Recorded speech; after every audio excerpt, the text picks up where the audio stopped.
He's been told to retire the car, so that'll be the first non-finisher of this race. Jenny? Yeah, he's been beset by problems, really. He didn't qualify particularly well. He was in about 14th position, I think. But they had this pit stop that didn't go quite right. The tyre wasn't attached on properly, so he had to come back in. He was a lap down. They didn't have any new hard tyres, so he had to send the ball out on used mediums.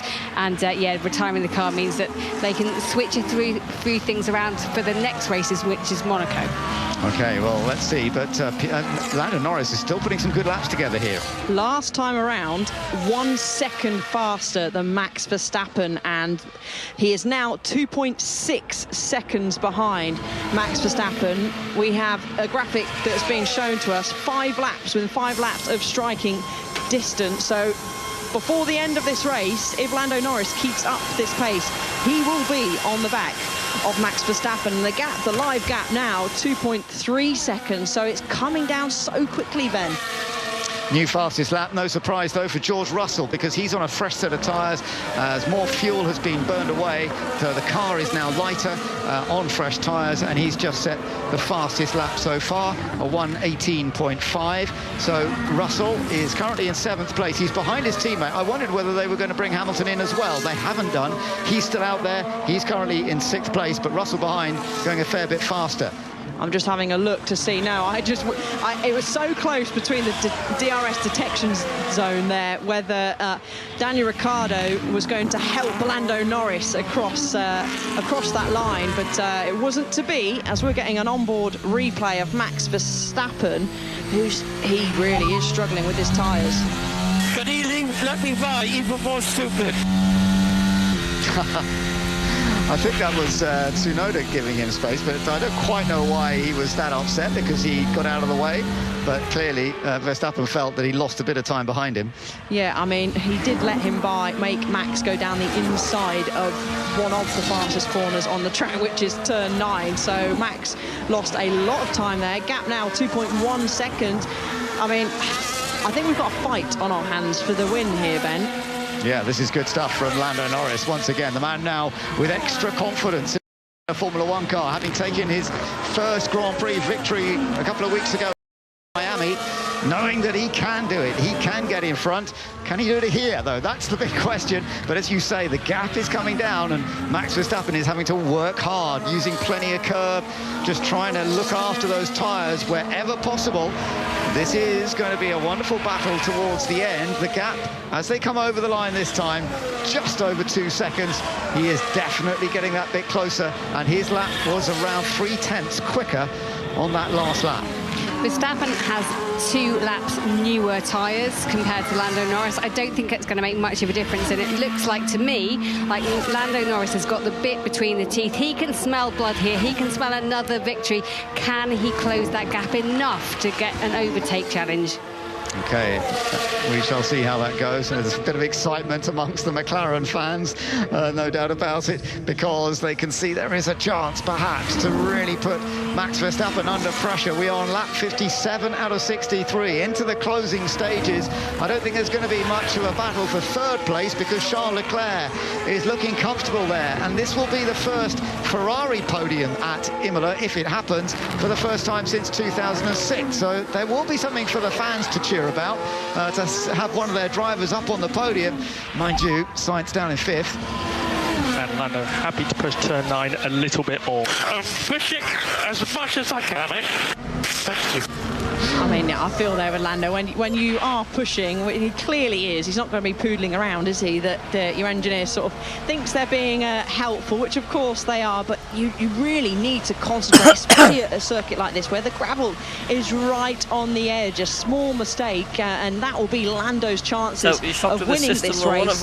Gone. But now he is 1.6 seconds behind. Max Verstappen is much stronger than Max in the first sector, 2/10 the last lap. They're pretty even Stevens in the middle, and then he's a couple of tenths quicker in the final sector. But he is ragging that McLaren, using every inch of circuit possible. His eyes will be fixated on making sure he's using every inch of the track on the exits, and also, of course, on the back of Max Verstappen.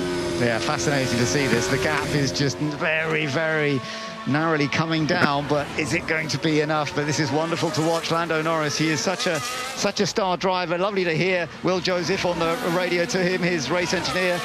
He's been together with him for now 6 years, so it's the 6th year they've worked together. They have a good relationship. You sometimes get some interesting response, but it works well for them. Just looking at Lando Norris now, I mean, he's suddenly found this pace. Is it because he's been allowed to just go to the end now? He doesn't need to save any tyres, or what's going on? How has he managed to find this pace and close that gap between him and Verstappen?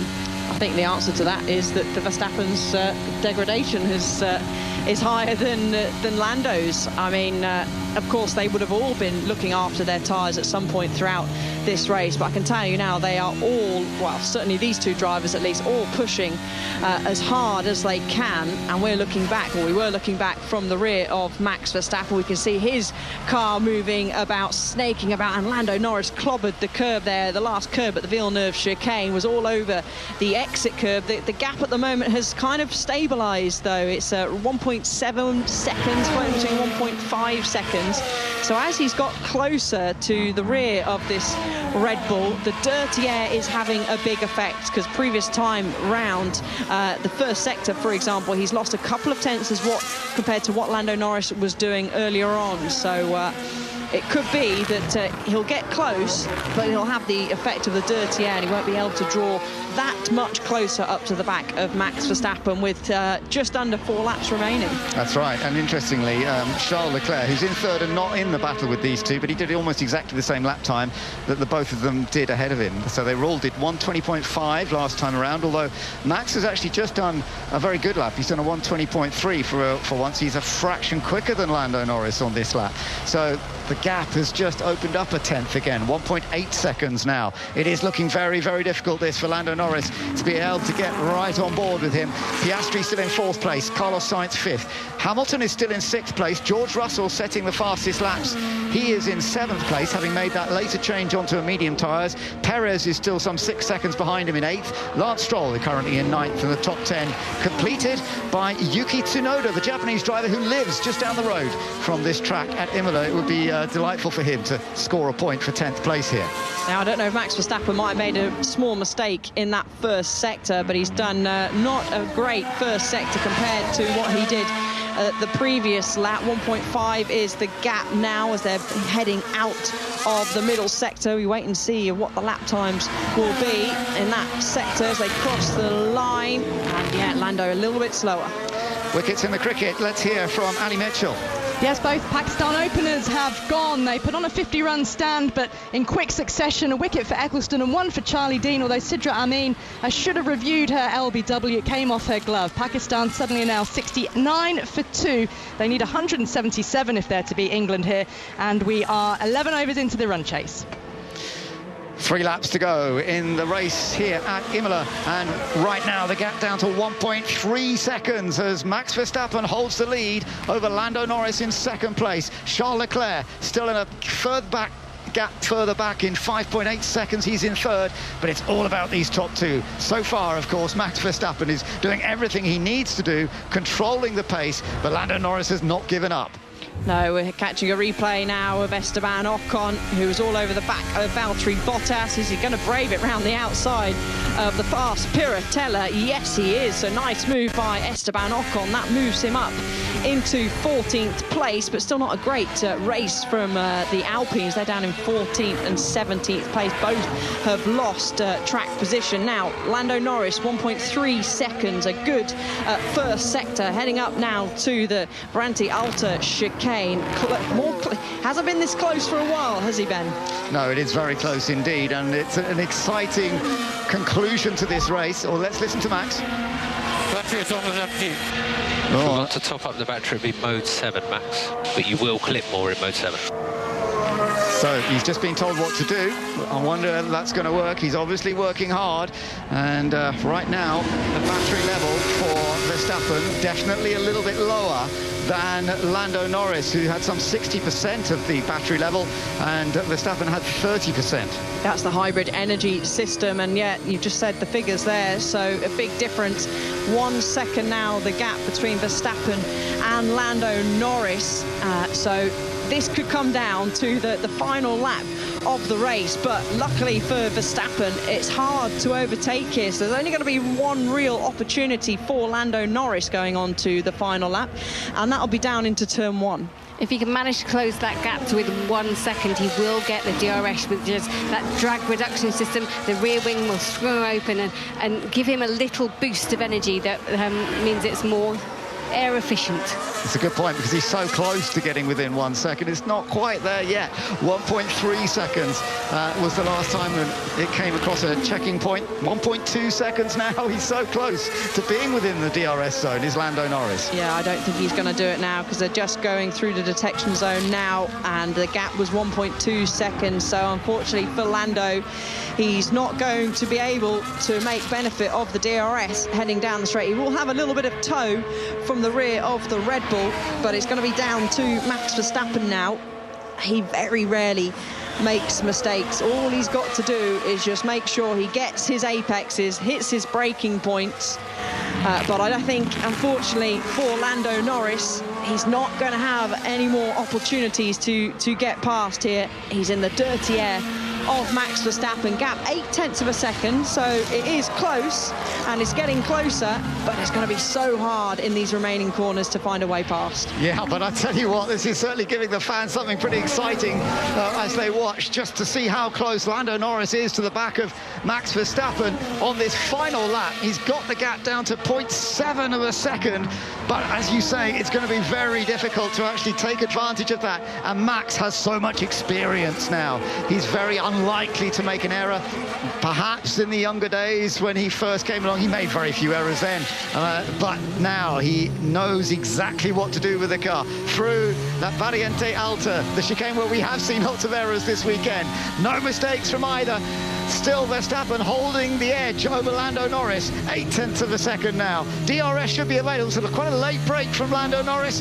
Both of them going right out to the edge of the curb, but it's not going to be enough for Lando, I don't think, as he comes down across the start-finish line. Max Verstappen wins the Grand Prix here at Imola, his 5th win of 2024 and his 3rd consecutive win at this track, matching what Michael Schumacher did back in the early 2000s.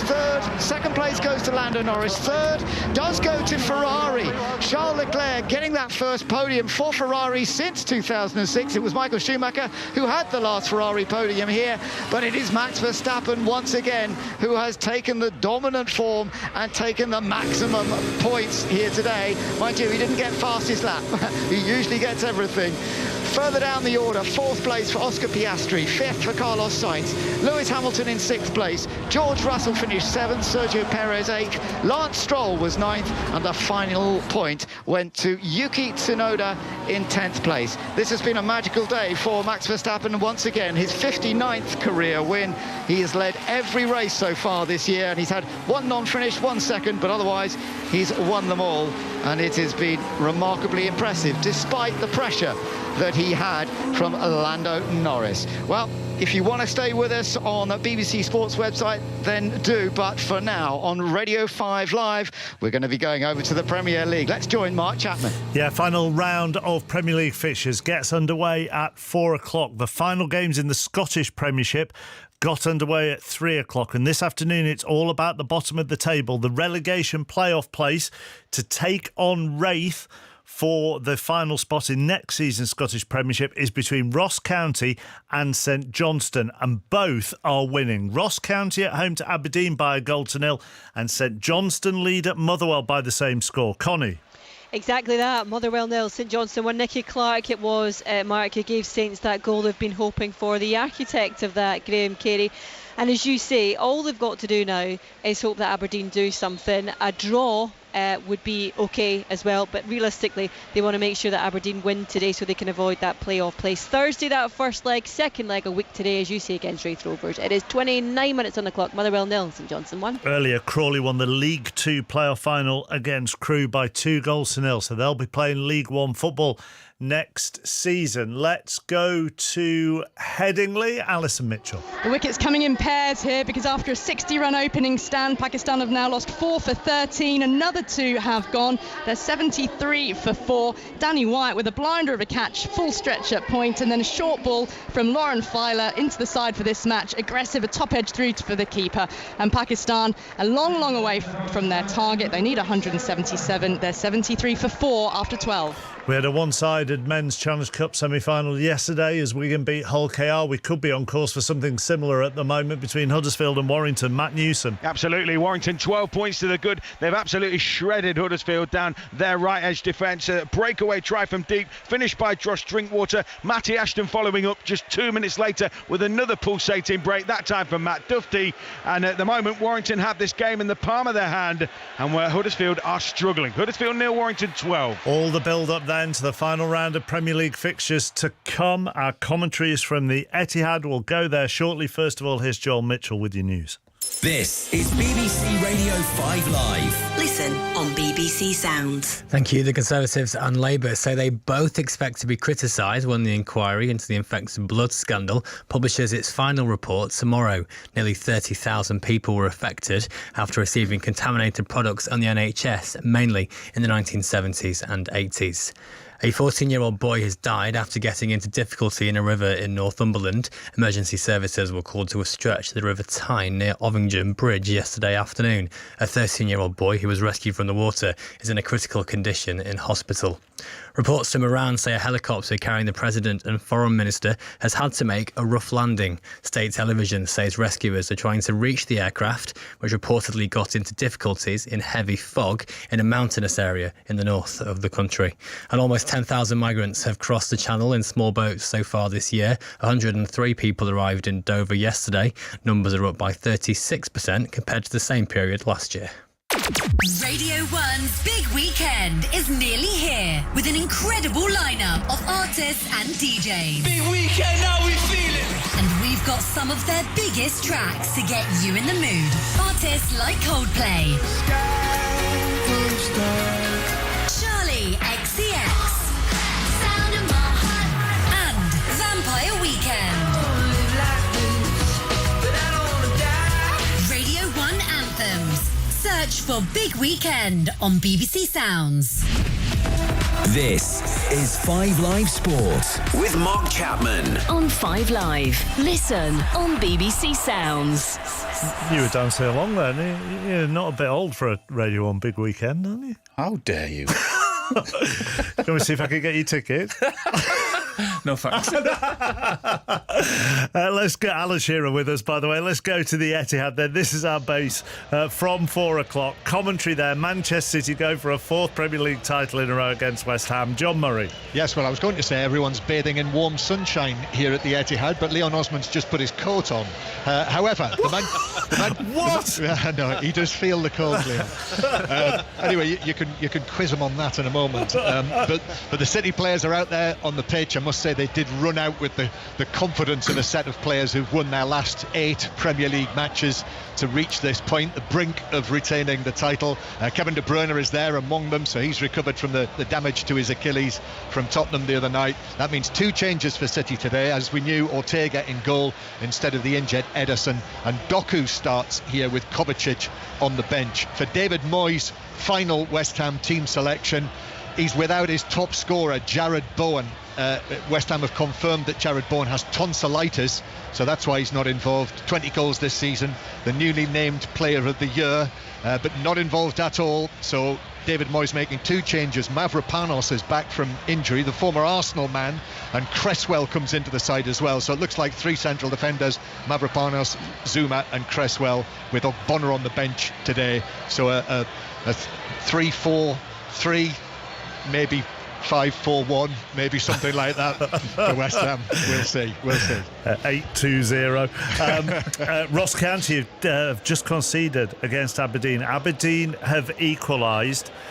So that means that with St Johnstone winning at Motherwell, that puts St Johnstone out of the relegation playoff place. Ross County would drop in, St Johnstone would be safe, but there's still a long way to go in that. TV pictures at the Etihad have just shown us they've just shown us Ederson, who obviously is out of today's game, but he's wearing a t-shirt with a picture of himself on it. Have you ever done that? No. Have you? No, I think you're more likely to be on a t-shirt than Tell us what you're really thinking then.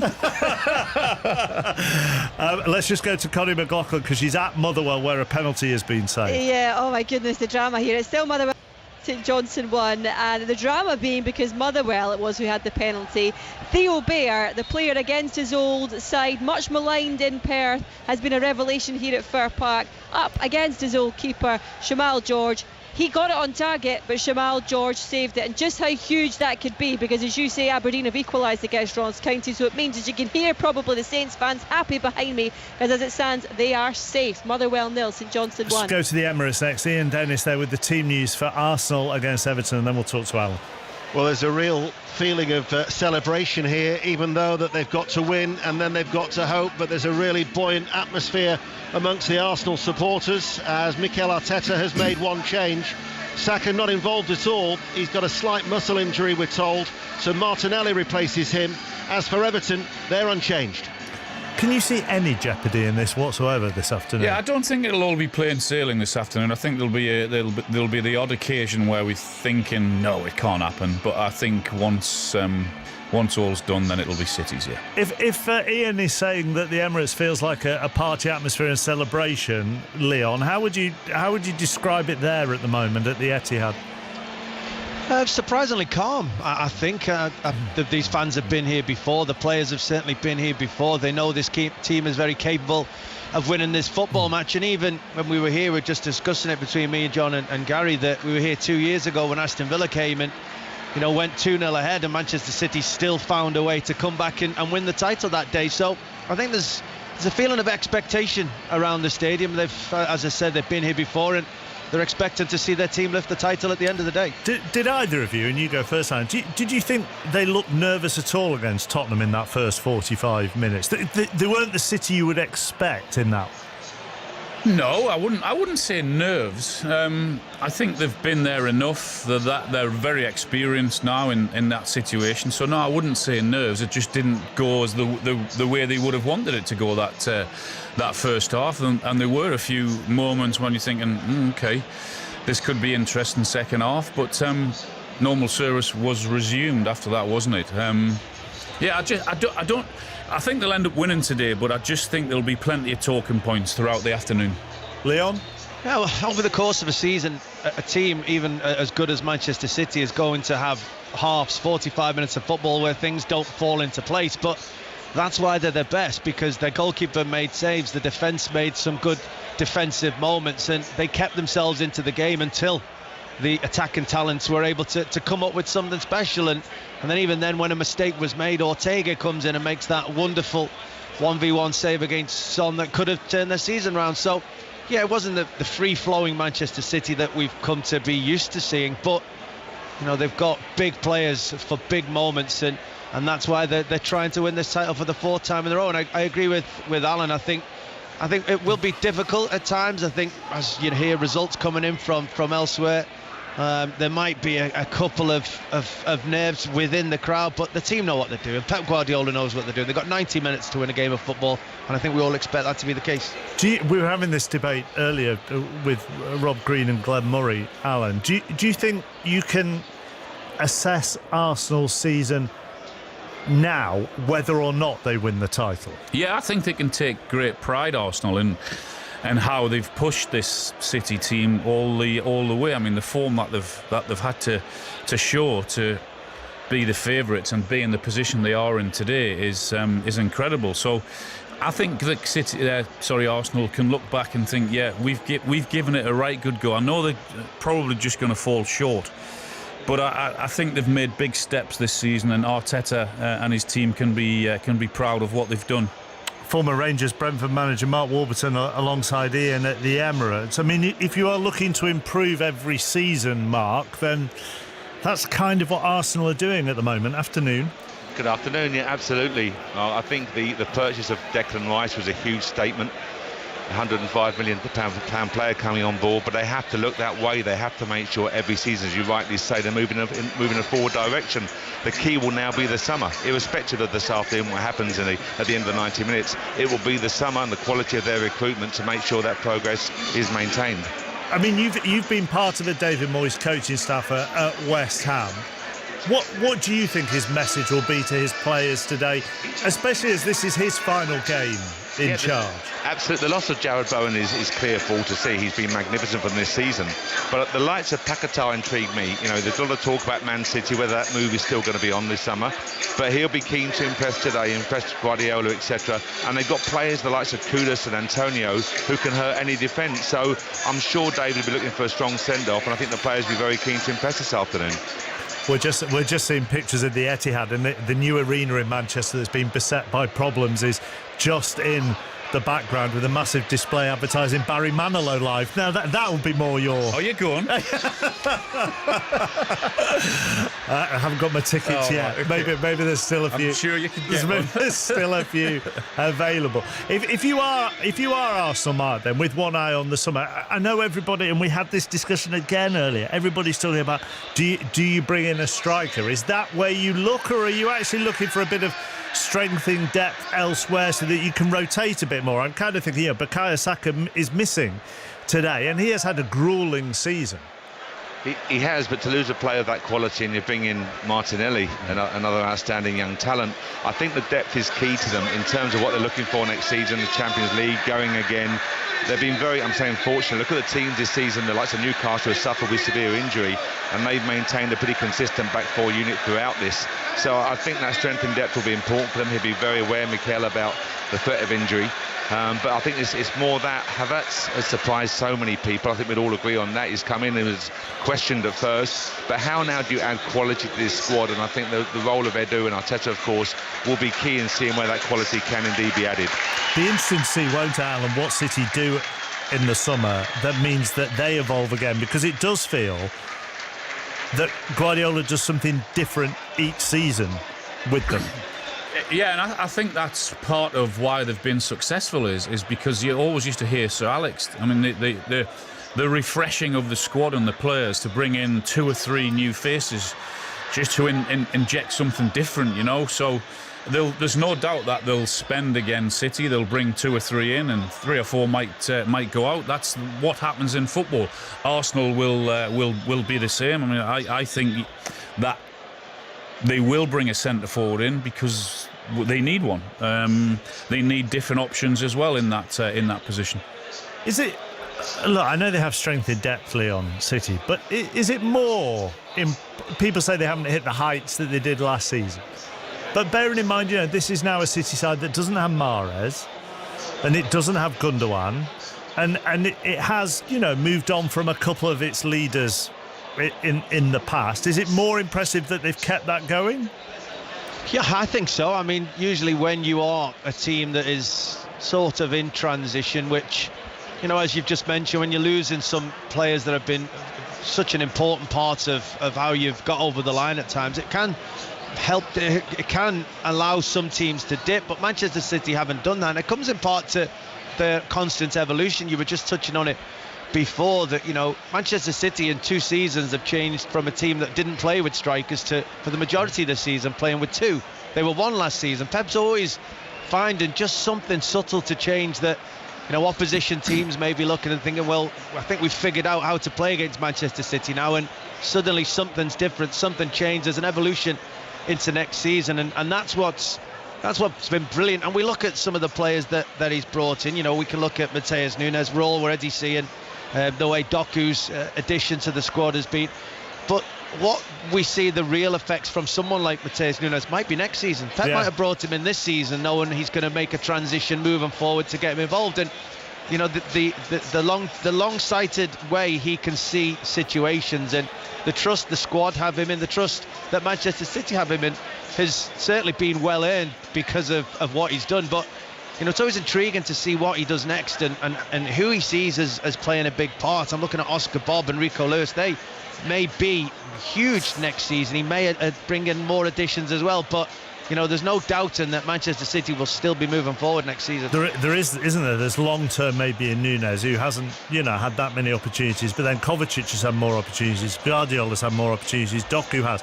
It's different players required different inductions, I suppose.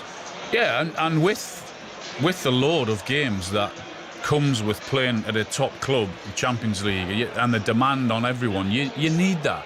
I mean, it's not nice when you're a player when you're not playing in regular, but you sort of understand it more when you've left the game, that how important it is to have that big squad and the decisions for the manager that he has to make in changes in the game. So, as I said, they'll buy 2 or 3 at least in the summer, and a few will go out. Are you saying you understand more why you were left out for certain games now you've no longer played? Well, I wasn't talking about myself. I was going to say, rude. Right, let's go to Huddersfield Warrington, Matt Newsom. Yeah, Huddersfield have made this slightly interesting. Adam Swift scoring a try for them out wide to make it 4 points to 18. Danny Walker touchdown before that for the Wire. They're still in control, but it's still a cup tie, 4-18. BBC Two, if you want to watch that. Pakistan 107 for 4, chasing 177 to beat England at Headingley. And they've only got 4 overs left in which to get those runs. Let's head to Anfield, where Maz was telling us earlier it was like a breakup playlist at Anfield. Wolves are the visitors. Maz? Yeah, the biggest cheer here from the Cops so far today, coming for Jurgen Klopp as he came out to oversee his players and the opposition, warming up that familiar stance where he stares down on this occasion the Wolves players with his hands clasped behind his back. That familiar pre-match routine he's going through for the final time as the Liverpool boss. Plenty of the support staff coming out to watch that on the touchline as well. In his final programme notes as well today, saying there will be an opportunity to enjoy the occasion, but between the first and final whistles, he wants his players to do everything they can to play proper Liverpool football. Luton Town, Fulham, which I think are down anywhere. Burnley, Forest, Arsenal, Everton, Manchester City, West Ham, and of course Brighton, Man U, Tottenham, Sheffield United, got Liverpool, Wolves, and we have Chelsea, Bournemouth, Newcastle away at Brentford, because there's still some European places to be played for. What are the chances? Jurgen Klopp has been speaking to her. He said to her, the 95 minutes is not about me. We've had a normal team meeting. There are 60,000 here, millions around the world who deserve that. The last few weeks have been more emotional than right now. I'm in game mode, but the welcome on the way here was ridiculous, to be honest. I'm not sure we as human beings are supposed to have that. Everybody's singing your name. I've tried to distance myself from it as much as possible. After the game will be the most tricky part, because at that point it is all over. People have been calling it the last dance, so let's dance. It is going to be emotional. Yeah, so it should be. It's been unbelievable for that football club. For that city as well, but I think from day one he just got who and what the people are of Liverpool, what they want, how they want it. He just got it straight away. He understood all of it. And I know he's been brilliant on the pitch, but I think what has been more impressive for me is how he's got it off it. How he understands everyone and what they need and what they demand, how they want to play, and he's just been absolutely superb. Have you put a playlist together for Ian Wright's last match of the day? Yeah, there's something special tonight going out for Wrighty as well, yeah. We will be seeing him again, though. I know. Well, he's everywhere, isn't he? It's not like he's going to disappear. Yeah. Right, let's go to back to Motherwell, because this is a huge goal in the battle to stay in the Scottish Premiership. Connie. Adama Sidibe for St Johnstone has made Motherwell 0, St Johnstone 2. They doubled the lead. He showed strength and composure to get past that Motherwell defence, and they're going to need to keep that composure going for the next 45 minutes. As it stands, they are safe. And he must be close to getting a statue, because he got the equaliser the other night that's just about kept them in it. Very much so. And by the way, you join me just as the half-time whistle goes. So we're going to be very, very interested to see if they can I think that Craig Levein would be quite happy if it just stays as it is, and then they're safe, because it's been a ruffle couple of months for him and this side. Yeah, Ross County 1, Aberdeen 1. So as things stand, St Johnstone stay up. Ross County are in the playoff against Wraith to stay in the Scottish Premiership next season. Half-time whistle has gone in the other game in the bottom half. Nothing on this. Livingston 0, Hibs 0. Right, let's go round all the other Premier League games. All 10 today, kicking off at 4 o'clock. Aston Villa know that they are finishing fourth and playing Champions League football next season. They're at a Crystal Palace side who have the chance to equal their highest ever Premier League finish. Hamish Marshall. Afternoon, Mark. Villa's season has been superb. Just think how they've taken 9 points from 12 from those two sides who'll finish at the top of the Premier League. They have those stuttered across the Champions League finish line. No win in their last 3 games. Ollie Watkins needs a goal to beat Peter With's tally from the title-winning season. He's got support today from John Duran, who scored twice in the draw with Liverpool earlier in the week. Crystal Palace, they finished the season really strongly. In fact, they've got the 4th best record in the league since Oliver Glasner took over. If they can secure a 6th win in 7 games, they could finish 10th.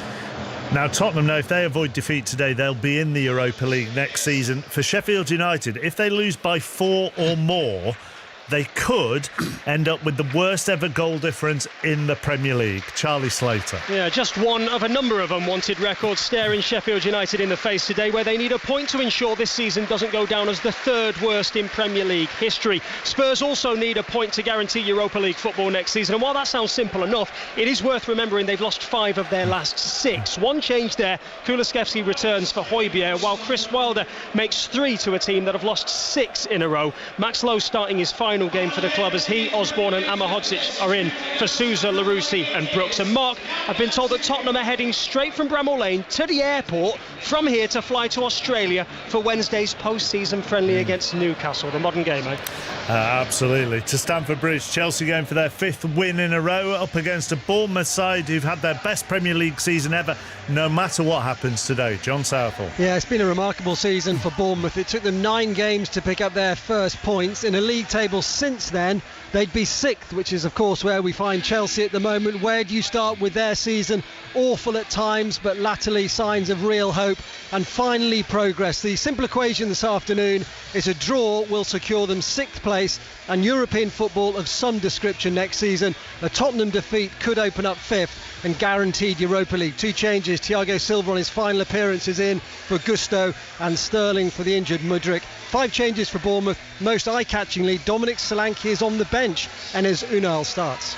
Thomas Frank is going for his 100th league win as Brentford boss. Newcastle are their visitors today, who are also going to be on a flight to Australia, but they still have European football in their sights. Alistair Bruce Ball. Yes, it won't be Champions League for Newcastle this time. They start in 7th place today. That could even mean no European football if Manchester United were to win the FA Cup next weekend. Newcastle, of course, can't control any of that. All they can do is try and win here. Without Anthony Gordon today, Harvey Barnes steps in for him. Nick Pope starts in goal for the first time since early December. Fabian Schär returns. Joelinton starts as well, and Callum Wilson is amongst the subs. 4 changes for Brentford as well, who found a bit of form late on in the season. Changes at the back though, because both Christopher Ayer and Nathan Collins miss out today, and Ivan Toney goes looking for a first goal in 12 games in what could be his last game for the club. Newcastle and Manchester United on the same number of points, but Newcastle have a goal difference of plus 21, Manchester United minus 3, so Manchester United need to better Newcastle's result if they're to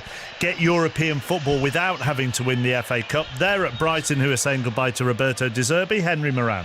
Yeah, the Amex in reflective mood today. Fans waving goodbye to a coach who's taken Brighton to Europe and their highest Premier League finish, 6th last season. Roberto De Zerbi ready for a new challenge. First he faces Manchester United, as is his way, makes plenty of changes to the starting 11. Steele, Barco, Moda, Welbeck, Baleba and the departing Lallana coming in. Remains to be seen if this is Erik ten Hag's Premier League swan song, but this has been unquestionably a disappointing season. Negative goal difference, as you say, 14 defeats, hardly vintage stuff. Ten Hag makes one welcome change to Sandro Martinez, fit enough to start. United, as you say, need to better Newcastle's result at Brentford to guarantee European football today. Let's go to Burnley against Nottingham Forest next. Forest just about safe. Sani Rajavajula. Yeah, 12 goal swings needed to relegate Forest instead of Luton. It ain't happening, but it's still a job to do, says manager Nuno Espirito Santo. He makes two changes. Harry Toffolo and Anthony Elanga come in for Niakate and Aina. Chris Wood leads the line against his old side.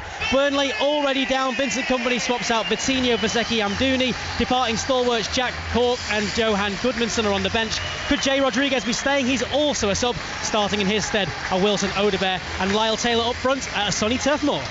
Chris Coles could today witness the greatest of all great escapes. More than likely he won't. Well, quick 7 goals for Luton, and you just never know. You never know. You never know. Yeah, as close to impossible as you can get, isn't it? Instead, the hope will be Luton could end a season where they've made plenty of friends in a positive manner. Hashioka, Clark and Ogbene come in for them. Fulham have rather stumbled their way through the final week. 6 points from the last 8 games. They could potentially go from 14th to 12th, which doesn't exactly set the pulses racing, but it's the difference of a few million quid in prize money, which could boost the summer transfer kitty. 6 changes for them, including starts for Raul Jimenez and Adama Traore, his first for the club. Thank you very much, Chris. Final thoughts ahead of a summer, which we're going to spend together anyhow, so it's not like I'm not going to see next week and then a couple of weeks out. Yeah, but final thoughts on this season? It's been a brilliant season once again, and I'm sure there's going to be talking points this afternoon, though. And well, you hope so, otherwise it's going to be a very quiet. And what a ridiculous idea that is, by the way, getting on a plane to Australia for Newcastle and Tottenham. I'll leave you with that. Always end on a positive. Thank you very much. To Anfield, Klopp's on his way out. Maz Faruqi. Yeah, he's coming out with the Liverpool team here, and the COP, the lower Anfield Road stand, and the lowest stand of the Sir Kenny Dalglish stand directly opposite me, holding up sort of mosaic tiles, spelling out in red with the white background, Danke Jürgen, and the COP with "You'll never walk alone." So he has got a massive grin on his face, but he does look quite emotional, and I think when the next few minutes, I think the emotions might just be really, really palpable here. Thank you, Maz. Warrington 22-4 up on Huddersfield in the Men's Challenge Cup semi-final. Earlier, Leeds beat Wigan in the women's semi-final, so it'll be a Leeds St Helens final in the Scottish Premiership this afternoon at half-time. Livingston 0, Hibs 0, Motherwell 0, St Johnstone 2, Ross County 1, Aberdeen 1. All half-times as it stands. St Johnstone stay up, Ross County go into the relegation playoff against Wraith. Earlier in the League 2 playoff final, Crawley beat Crewe by 2-0, so they'll be in League 1 next season. Final day of the Premier League season then, all 10 games kicking off at the same time. The titles still to be decided. Ian Dennis and Mark Warburton are at the Emirates for if it is heading that way. Manchester City are in pole position, 2 points clear at the top, win against West Ham, and they will get their 4th consecutive Premier League title. Live here on 5 Live Sport this Sunday afternoon with Leon Osman and John Murray. Yes, thank you, Mark. It is the last day rarity of all 10 Premier League matches kicking off at exactly the same time. So this could be a lively couple of hours. How dramatic it's all going to be, well, we'll find out. But there is a really buoyant atmosphere here with us, Leon Osman. I mean, it's almost celebratory already. Sky blue almost everywhere, apart from the claret and blue sections to our right. The team's walking out, shoulder to shoulder.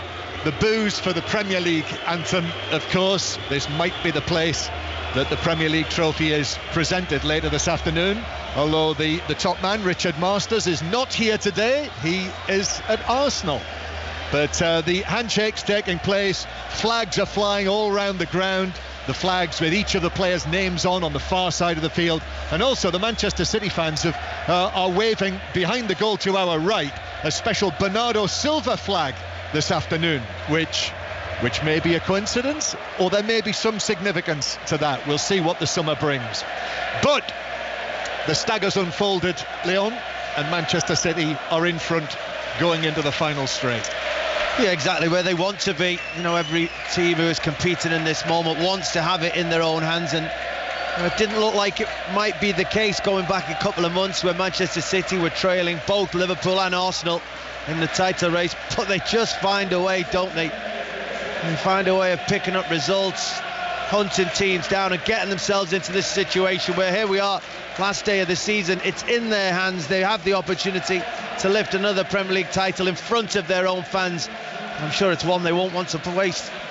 And beautiful warm sunshine. I'm told it's 22 degrees on the side of the pitch in the shadows, and the Manchester City players lining up with a whole bunch, almost a battalion of mascots who will cherish that photograph.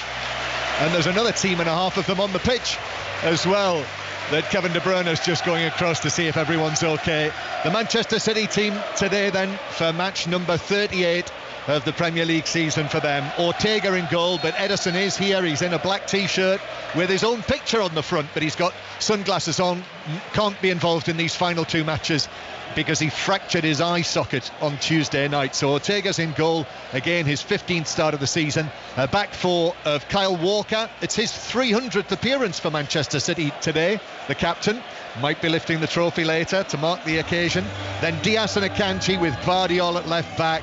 Then Rodri with De Bruyne and Bernardo Silva, Phil Foden, Jeremy Doku and Erling Haaland. So Kovacic is on the bench today, and Kevin De Bruyne, who was a doubt, is fit and plays. And already there's been a goal at Burnley, Sani Radravajala. And it's Nottingham Forest have taken the lead. Ex-Burnley man Chris Wood tapping in from point blank range. Great cross from Anthony Elanga. 1 minute gone. Burnley 0, Nottingham Forest 1. So it looks as though Nottingham Forest will be rubber stamping their survival in the Premier League today. And the West Ham team for this one, Areola in goal, three central defenders, Mavropanos, the former Arsenal man, the captain Zuma and Cresswell, Soufal and Emerson in the wing-back positions, Souček and Ward-Prowse, Kudus and Paquetá, and then Mikel Antonio up front. So Manchester City 0, West Ham 0. Match about to begin here, but it seems that several of the matches are underway already, and it's to Luton now and Chris Coles.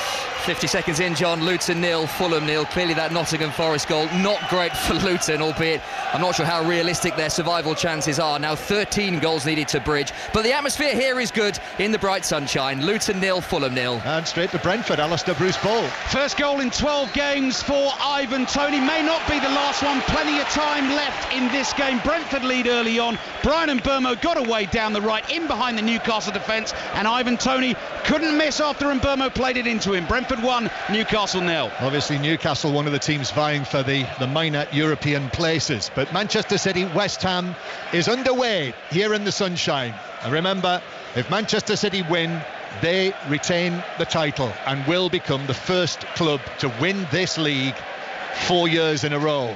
This league that started, don't forget, back in 1888. And no team, no club has managed to win it 4 years in a row.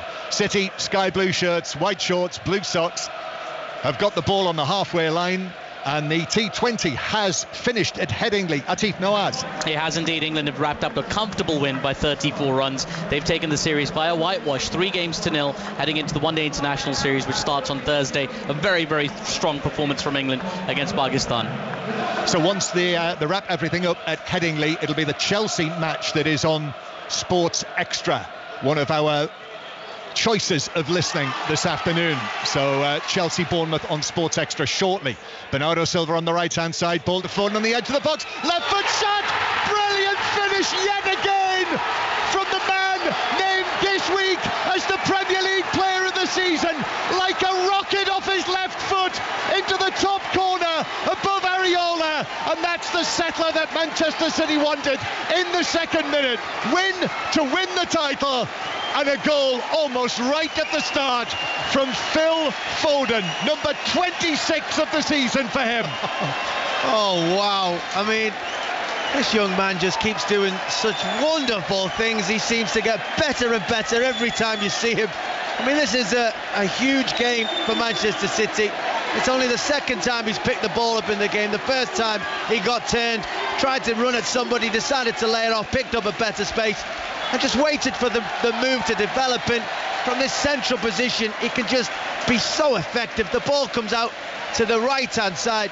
Bernardo Silva given real space. He just passes it inside. Phil Foden just lets it run across his body, opens it up, allows it to run into probably the D on the edge of the West Ham penalty area and just unleashes a strike with that left foot. It's still rising as it hits the net.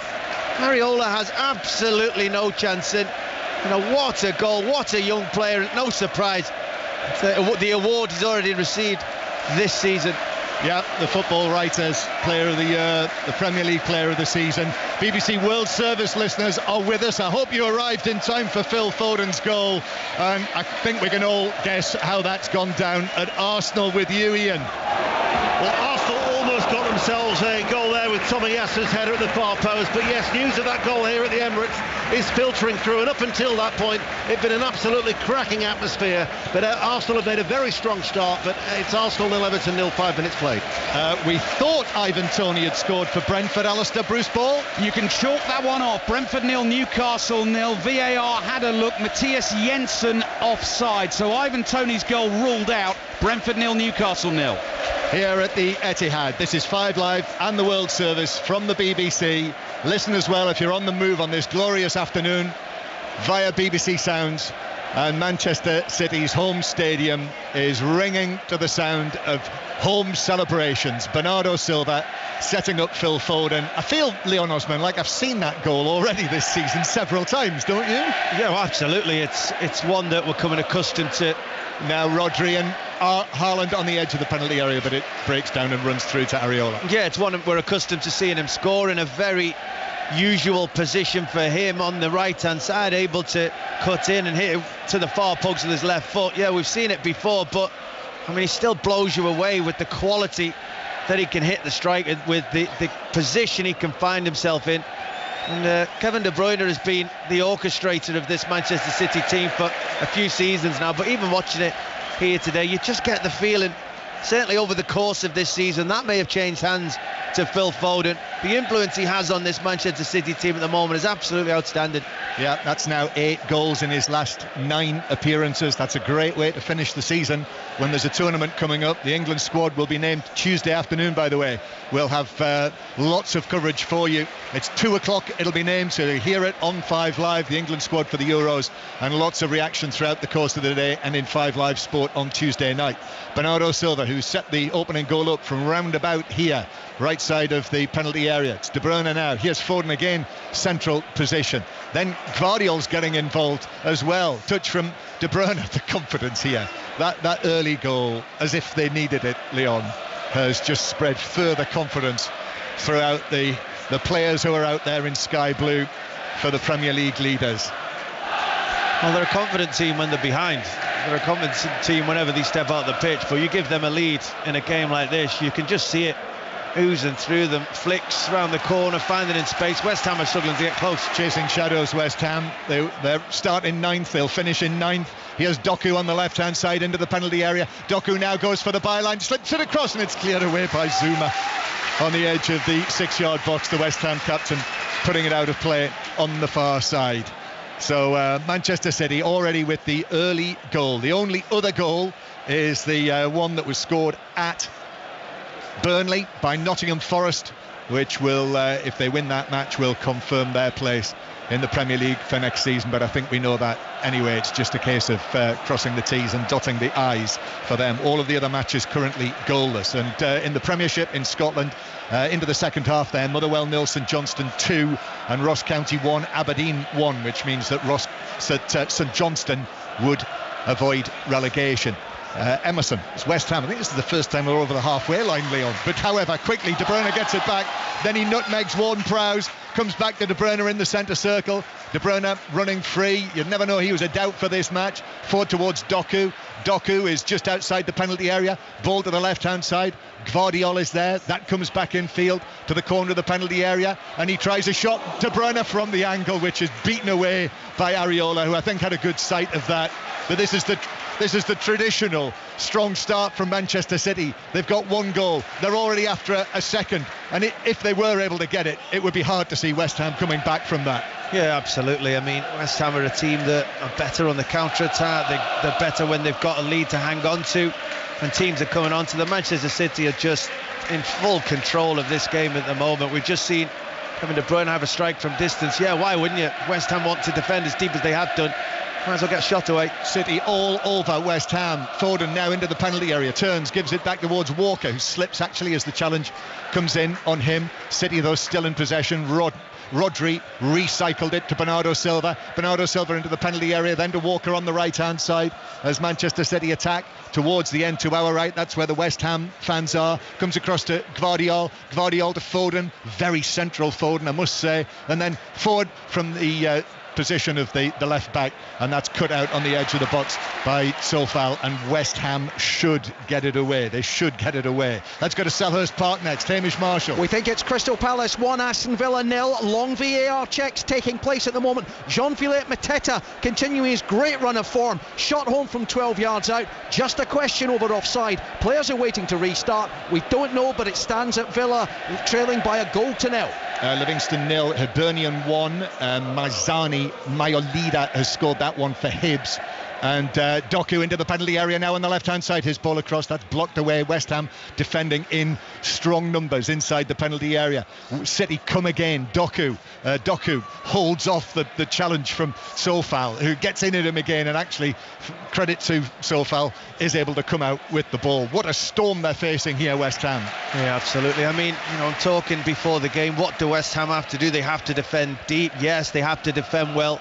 They probably have to make contact with Manchester City, maybe prepared to give a few fouls away. At the moment, they can't get close enough. The speed at which Manchester City are playing through the middle of the pitch, 1 and 2 touch, the awareness of what's over the shoulder. Phil Foden, in particular, at the heart of it. 3 or 4 West Ham players around him think they've got him, they haven't. And at the moment, West Ham just can't seem to get a kick of the ball. Yeah, that Mateta goal has been confirmed for Crystal Palace. So Palace leading 1-0 against Aston Villa, who, of course, are already sure of their place in the Champions League for next season. And more good news for St Johnstone, because it is now Ross County 1, Aberdeen 2, and Jamie McGrath has got a second for Aberdeen, so thereby increasing St Johnstone's chances, which they would do if the match is finished right now, of avoiding relegation. Manchester City winning a free kick in the West Ham right back area, so this could spell more trouble for them. Foden and De Bruyne over there together. You'd think it would be whipped in by De Bruyne, who might actually go for goal from here. Foden runs over it, then De Bruyne, he does whip it straight at the West Ham goalkeeper, who quickly got his fists up in front of his face and beat it back out from where it came and out for a throw on the far side. Yeah, it's one you'd expect him to make from that angle, when it being pretty much towards the front post, but Kevin De Bruyne did hit it well. But West Ham just had everybody, barring the 2 players in the wall, inside that 6-yard box. I'm surprised Man City didn't try and just work something. They had Bernardo Silva on the edge of the penalty area unmarked, but it's still been a blistering start for Man City. So Manchester City doing what they need to do. Arsenal still 0-0. Arsenal have got to win that match today and hope that Manchester City don't. But the early goal from Phil Foden, who received his Football Writers Award on Thursday night. He wasn't able to go to London for the ceremony because of this match, but here's Bernardo Silva on the right-hand side, tried to scoop it into the penalty area, but that was cut out by Emerson, but he just ran into a wall of sky blue, and Manchester City have got it back again. Rodri, then back towards Foden. Bernardo Silva on the right and Foden in a central position. I did wonder if it would be the other way around, but he is so central, Foden, although he turns a full 360 degrees, and then I think does the first thing wrong that he's done today. He gave it away to Mikel Antonio. He gave a pass away. What's going on? That was surprising, wasn't it? But get those awards off him. West Ham is so deep when they pick the ball up there. They've got nowhere to go, no one to break. Antonio gets it. He's completely on his own. And it's West Ham are defending deep, but they need to figure out a way of not gambling as such, but getting people further up the pitch. Back to Burnley, Sani Radravajala. Well, Forest have got the goal ball in the net. Chris Wood diverting a shot in for a second, but it is being checked for offside. It looked like it was, but VAR is currently ongoing. Currently it's Burnley 0, Forest 1. Forest may have a second. Okay, 1-0 to Manchester City. And next it is to Bramall Lane, their last day in the Premier League for the time being. Charlie Slater. And it's not off to a good start for them. 14 minutes on the clock. Sheffield United 0, Tottenham 1. Kulusevski, left-hand side of the penalty area. A low, hard shot in off of the far post. 1-0 Tottenham. So Tottenham thereby strengthening their position in 5th place and the place in the Europa League group stage, which would go with that. So let's see how things have started at Stamford Bridge, where Chelsea are up against Bournemouth. John Southall. And that result means that Chelsea would finish 6th if it finished like that. This here, where it's Chelsea 0, Bournemouth 0. Early chances though. Nicholas Jackson denied by Neto. Cole Palmer shot wide. One for Bournemouth. Semenyo 16 yards out, straight at Petrovic. Chelsea 0, Bournemouth 0. And that match should be on Sports Extra now. If it's not, it will be shortly for the commentary with Sohail Sahi and Adrian Mariappa. So BBC Sounds Digital Radio for Chelsea Bournemouth. Manchester City West Ham here on 5 Live, BBC Sounds and the World Service, and Emerson carrying it forward from the halfway line. What a run this is. He's beaten 2 men, he's up towards the edge of the penalty area, but then he's just passed it slightly behind Sofal on the right, and Sofal's cross into the area is cleared away by Kyle Walker. Not sure, that might be the first time West Ham have been in the Manchester City box. Yeah, it was an opportunity as well. I mean, he should have, if he could have kept going there, Emerson. He got through a brilliant little gap and burst into the edge of the Manchester City's penalty area. He just ran past the ball. He didn't give himself a chance to take it with him and get a shot away, but for a moment there, Manchester City were worried. And back to Burnley, what's the news, Sonny? Well, a goal's been given. It's a 14th of the season for Chris Wood, diverting in a shot in a lengthy delay on offside. Forest fans were actually singing against VAR. Now they're chanting for VAR. It's Burnley 0, Nottingham Forest 2. Yeah, sense of humour. Manchester City leading by 1-0 and on course to retain the title. Back to Chelsea, John Southall.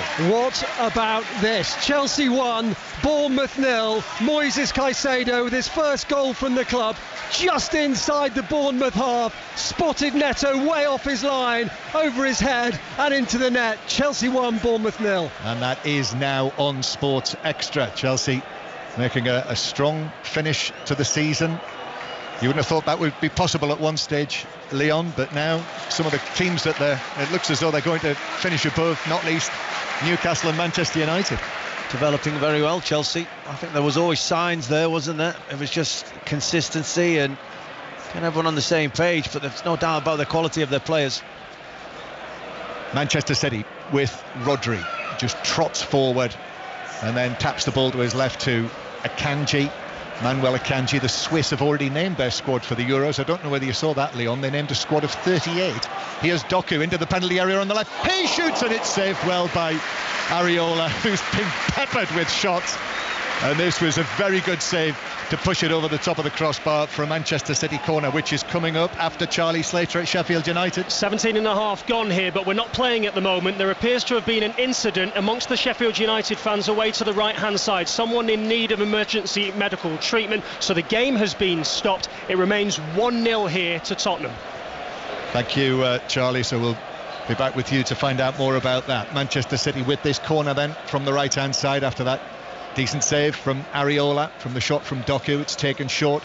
Comes back to Foden, the corner taker. Then he sets up De Bruyne just outside the D. Tried to find the shooting position, but it wouldn't open up for him. However, City get the ball to the left-hand side to Bernardo Silva. His cross was blocked by Sofal. 1 or 2 shouts for handball over there after he blocked that on the edge of the area, the West Ham man. Rodri then, high pass out to the right-hand side. Doku, great controlled it on the half volley. Shoots into the foot of the near post where Areola goes down and makes another save, pushing this away. And actually he's kept in play, although it does eventually roll out of play for a throw into West Ham in their own left back area. And James Ward-Prowse and David Moyes are both saying to the fourth official, Doku kicked the ball away there, shouldn't he be yellow carded? But I think anything to slow things down at the moment. Yeah, I don't think they'll mind the break at the moment, but so you think Jeremy Doku has started this game particularly well, whether it be on the left-hand side or the right, where he's cutting inside. Both full-backs, wing-backs are finding it very difficult to deal with him. De Bruyne's got it back. Now Rodri pokes one low. It absolutely opened up for Rodri, but I think he was on the stretch there, and it was a bit of a toe poker, wasn't it, that he sent just wide of the foot of the post. Yeah. This could already be 5-0. Yeah, good. Well, it was really good play from Kevin De Bruyne, winning the ball back in the corner, and he tried to play the ball into Phil Foden, who is going berserk because Rodri stepped in front and took the ball off him. He did so with a stretch, and in doing so, he was off balance and the ball was in the middle of his foot. The best effort for him to get a shot away, he felt, was to toe poke it, and he didn't get it right, missed the target. But as I say, Phil Foden going mad behind him. Leon, I was at Tottenham covering the match on Tuesday night, and it did feel at the end that they felt, Manchester City, that they'd cleared the most difficult hurdle. That's what the celebrations said.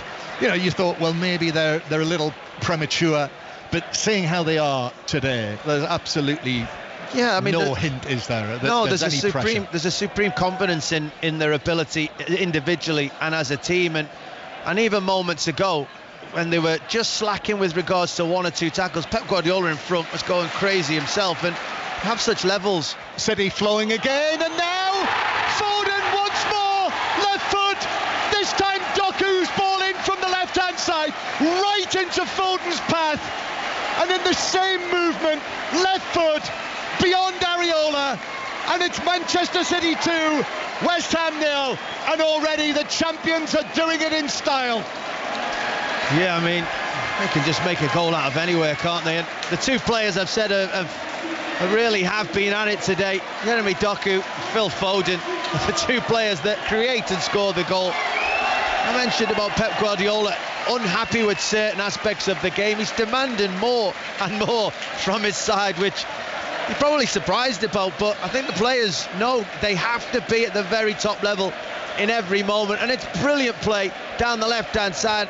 Haaland comes in deep, Doku goes long, he plays the ball out wide. Doku doesn't need to beat the defender this time. He drags two players over, Soufal and Mavropanos. That creates the space inside. Phil Foden steps into it. It's a nicely weighted pass into him. He just needs to side foot it as it comes across him into the far post of the far left hand, outstretched hand of the goalkeeper, who can't really do much about it. Brilliant finish, wonderful goal. City very much in control. City look like a team that is going to win the league. Well, they've looked like that for quite a few weeks now, for months, and Phil Foden extends his best goal-scoring season yet to 27 goals in all competitions, 19 in the Premier League. It feels it here, and I guess, Ian Dennis, with you as well at Arsenal, it must feel there as well like the game is up. Well, Arsenal 0, Everton 0. There was a feverish atmosphere ahead of the opening exchanges, but even after that first goal, that was diluted somewhat. And now, yes, you're right, John, there is a realisation that it won't be the beautiful day that Mikel Arteta had dreamt about. Arsenal, though, have still got to focus on their job in hand, and that is to win, and they're drawing 0-0. Pickford's made 3 decent saves in the first half so far. Thanks, Ian. So 2-0 now to Manchester City. 2 goals for Phil Foden inside the first 20 minutes. The second goal scored in the 18th minute. He got the first after 79 seconds, by the way. That's how long Manchester City supporters had to wait before their team went in front. They are now back underway at Sheffield United, incidentally, where Tottenham are leading by 1-0. And to Brentford again, and Alistair Bruce Ball.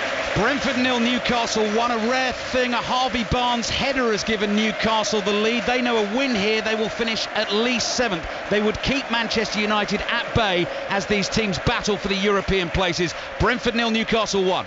In the Premiership, St Johnstone's still winning 2-0 at Motherwell, and Aberdeen winning 2-1 at Ross County. So St Johnstone will be staying up, but in the Ross County match, Aberdeen are now down to 10 men because Angus MacDonald's been sent off in the last half hour of that match. So Aberdeen now with 10 men. So St Johnstone will obviously be watching their match, but keeping a close eye and ear on what's happening at Ross County.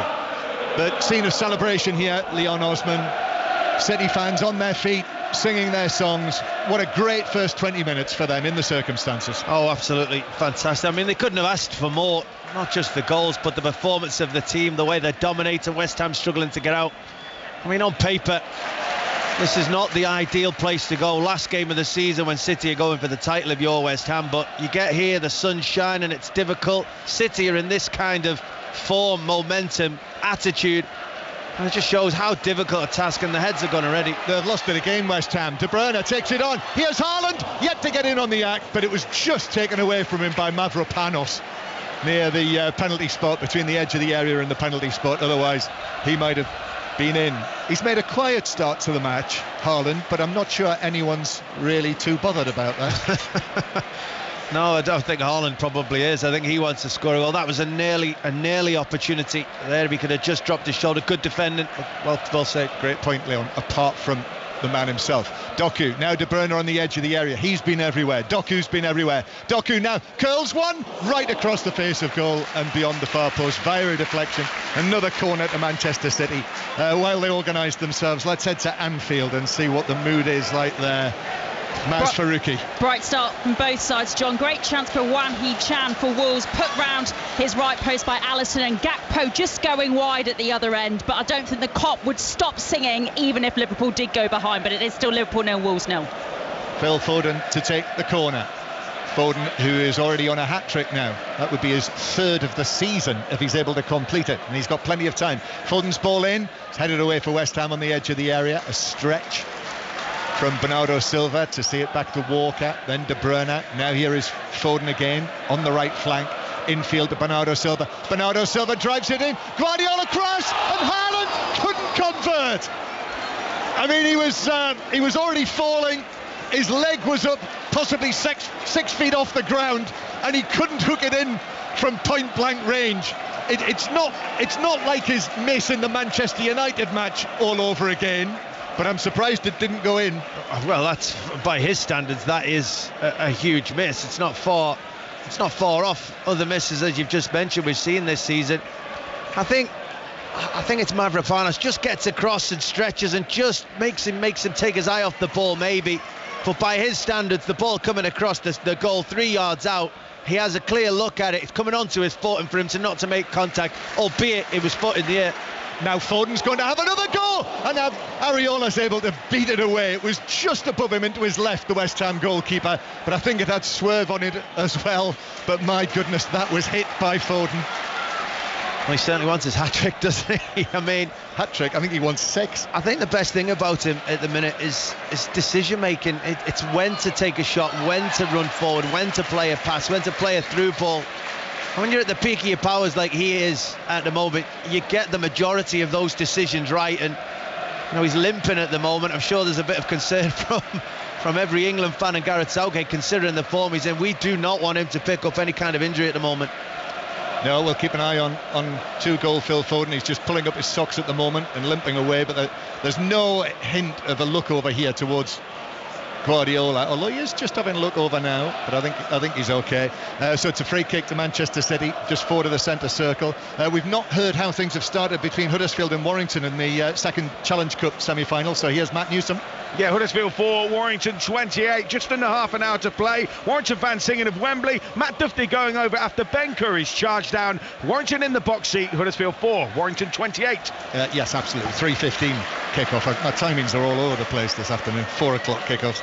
That's on BBC 2, by the way, the Huddersfield-Warrington semi-final. 2-0 for Manchester City, and Foden, I think he's okay, Leon? I think he's all right?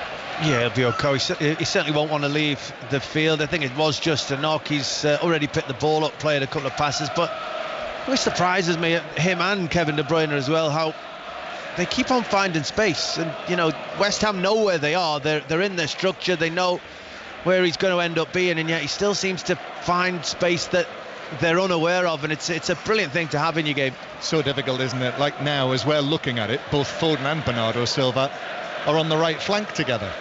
And actually Akanji gives it to Foden, who just drags it back. The ball's stationary at his feet now. Then back to Akanji, who's got his hair tied right up on the top of his head today. What about that? 38 in the initial Switzerland squad. As Doku plays it in towards the corner of the box. Gvardiol, then back to Rodri to Foden, first time touch, back to Akanji. He's going to have a go, and Areola has to save that as well, but a routine save this time. Yeah, I mean, in the midst of the saves that he's made today, that was straightforward. It's shooting practice really for Manchester City, and West Ham are defending so deep. I mean, Akanji just had a shot from probably 24, 25 yards. Maybe that's one of Manchester City's deepest players, and it just shows that they might as well go and have them shots from that distance if West Ham aren't going to close them down. Doku into the penalty area, pulls it back to the edge of the area. De Bruyne, that wasn't far wide. Well, Areola dived for it. I think he might have got a touch to it, Either it took a deflection, or that's another save from Areola, and the defenders are going to him. Yeah, and they've given him little pats and such like he did. He got his hand to it. It's a wonderful save. Save. He's man of the match so far. Yeah, for West Ham. And Phil, Kevin De Bruyne has had that shot, yes, under a little bit of pressure, but from inside West Ham's penalty area this time. They're getting deeper and deeper and deeper, West Ham, and if you're going to allow Kevin De Bruyne to shoot from inside your penalty area on a regular basis, West Ham are in for a tough afternoon on the score sheet. Ross County now have made it 2-2. Jan Dander's got a second. Corner comes into the near post and it's headed wide. It was a twisting Gvardiol at the near post. He headed it wide of the near post. So it is still only Manchester City 2, West Ham 0. David Moyes' side in his last match as the manager of this great club, they've barely been out of their own half. They're fortunate it's not 4 or 6. Goal kick. Let's head to Anfield again, where Maz Faruqi. Well, Wolves are not a fan of VAR, as we know, John, and they've just had a yellow card for Nelson Semedo, upgraded to a red for a challenge on McAllister. His studs make connection with McAllister's left ankle. Chris Kavanagh asked to go look at the pitch side monitor, switched the yellow for a red, still 0-0, but Wolves down to 10. Livingston 1, Hibs 1 now. Bruce Anderson with the equaliser for Livingston. 2-0 Manchester City. By the way, do join us in the last hour of the programme today on 5 Live Sport before 6:06 with Robbie Savage and Chris Sutton, when we'll have all of the fallout, all of the reaction, the trophy presentation here, and also Jurgen Klopp's final speech. Doku into the penalty area, back to De Bruyne, left foot shot from him, that's blocked. So foul inside the penalty area, and the ball bounces away out of play into those oversized advertising boards on the far side of the ground that are currently advertising a beverage that would be very pleasant in these very warm conditions here. And I think there will be some celebrations tonight, particularly the way that City have played. They've been just irresistible. And Gvardiol now into the penalty area, back to the edge of the box. De Bruyne, now Doku, he's dispossessed inside the penalty area by Kudus. And then Sofal tries to and is successful in winning a goal kick off Doku. That's a minor triumph for West Ham. Yeah, it is. I mean, it shows how deep West Ham are having to defend. Kudus is winning the ball back inside his own penalty area for a moment there. Because Doku's had such an influence on this Manchester City team, they've started to bring help over to Sofal. Souček's had to go over at times. Mavropanos has tried to go over just to double up against Doku, and that's creating spaces everywhere else for Manchester City. That's why Kevin De Bruyne has had a couple of shots now unmarked inside the penalty area. So Manchester City absolutely dominant here against West Ham. What about Arsenal against Everton? Ian Dennis. 13 minutes to go to half-time. It's still 0-0. Everton have just hit the post. Calvert-Lewin, right-footed shot off the base of the left-hand post. He put the rebound into the side netting. Still goalless. West Ham trying to forge some sort of attack, but they got, 8 yards into Manchester City territory. And now City sweep forward. Gvardiol. Here's Haaland! Half saved by Areola! And it bounces wide off the goalkeeper's body. But the offside flag was up against the big man. Yeah, probably would have been close, but I mean, again, sweeping move. Gvardiol spotting the space centrally as Kevin De Bruyne picked the ball up. He didn't run in a left-back position, he went right into the middle of the pitch to pick the ball up. Gvardiol brilliantly, like a number 10, a Phil Foden stepping in there, steps in, slips a lovely straight pass for the diagonal run of Erling Haaland. Keeper made that good save with his left hand anyway, but fractionally offside as we see the replay. Remains Manchester City 2, West Ham 0. 5 Live, BBC Sounds, the World Service on this last Sunday afternoon of this Premier League season. It's been quiet at Brighton, Manchester United. Henry Moran, what's happening? Well, it has been quiet. Brighton 0, Manchester United 0. Brighton by far the better side. João Pedro just flashing the ball across goal. A series of good chances for Brighton. De Zerbi on the touchline, enthusiastic, energetic. Ten Hag sits motionless. Nothing he can do but watch this tepid Manchester United side. This Manchester City side is far from tepid. Red hot. Doku on the left-hand side. I think he's just taken a knock from Sofal. And referee John Brooks is just trotting over there into the sunshine to see how he is. Yeah, the ball just hit him in the face. Sofal tried to clear the ball over his head, hook it clear, put a bit behind his clearance, and it just smashed into the face of Doku. Just wanted a moment, but what preceded that was exactly what Manchester City are about, dropping into spaces, getting the ball on the half turn, playing 1 or 2 touch football around these West Ham players, and Bernardo Silva nearly seeing a pass that nobody else saw. Thankfully for West Ham, Sofal was alive to it. Otherwise, Jeremy Doku would have been bearing down 1v1 with his goalkeeper. Yeah, he's okay. And Areola will overarm it out. as Manchester City to the halfway line, and there's an offside flag up, so a free kick to West Ham 10 yards inside their own half. You've just spotted, the television cameras have picked out Calvin Phillips, who is injured, but obviously as a City player couldn't play in this match anyway, ineligible against his parent club. You really do think, what on earth is he going to do next season? I also wonder, firstly, what's he thinking about Manchester City's team winning the title, but he's not played. He's been on loan at West Ham. He can't get in that team. He's fallen away from the England team. It's been a tough spell for him. Back to Anfield, Maz Faruqi. Liverpool lead the 10 men of Wolves. Alexis McAllister with the header past Jose Sal. Lovely cross on the right-hand side. Really perfect delivery from Harvey Elliott in the build-up. Liverpool 1, 10-man Wolves 0. So the other latest scores: Sheffield United 0, Tottenham 1. So Tottenham will be finishing in 5th. Chelsea 1, Bournemouth 0. Chelsea will be finishing in 6th. Commentary on that on Sports Extra right now. It's Brentford 0, Newcastle 1, Brighton 0, Manchester United 0, Burnley 0, Nottingham Forest 2. So Forest's survival will be confirmed. We've got commentary on that online via the football pages of the BBC Sport website. Luton 0, Fulham 0. As we just heard from Maz, Liverpool 1-0 up against 10-man Wolves, and Crystal Palace 1, Aston Villa 0. And there's also commentary on the Palace match online. Here is De Bruyne. De Bruyne tried to find that pass through into the penalty area. It was blocked on the edge of the area. Foden is then all over Kudus. City very nearly win it back, and Ward-Prowse is just able to get a foot to it to pull it away. And West Ham are back in position on the edge of their own penalty area. Back to Brentford, Alistair Bruce-Ball. Newcastle looking very good for at least 7th place now. Brentford 0, Newcastle 2. Mistake by Ethan Pinnock. He thought he'd rescued it, but Alexander Isak managed to take the ball off him. Down the left he went, crossed in for Jacob Murphy, who has side-footed it home. So Newcastle now want Bournemouth to do them a favour at Stamford Bridge, but it's Brentford 0, Newcastle 2. And there is still the possibility, isn't there, of European football for Newcastle United if Manchester United were able to win the FA Cup next weekend. Kudus is sent away down the right-hand side, but Ortega, who's been an absolute spectator, is quickly out of his penalty area to clear the ball out of play into the lower tier of the stand opposite. West Ham take a quick throw. It's headed down and away by Akanji, and then deflected out of play for a throw-in to Manchester City. The FA Cup final next Saturday, 3 o'clock kickoff.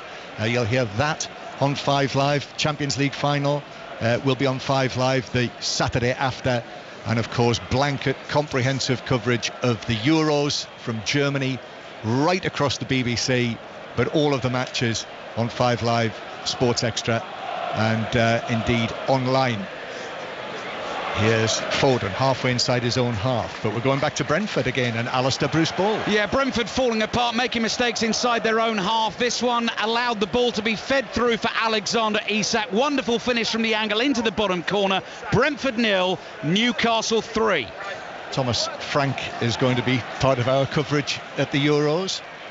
Might not mention the final match of the season to him if it stays like that or gets any worse. David Moyes as well, part of the BBC team at the Euros this summer, and he's just at the moment in discussions. I mean how many managers have been in his position here where your team is absolutely put through the ringer by Manchester City, but even by City's standards this has been a real cowsling, isn't it?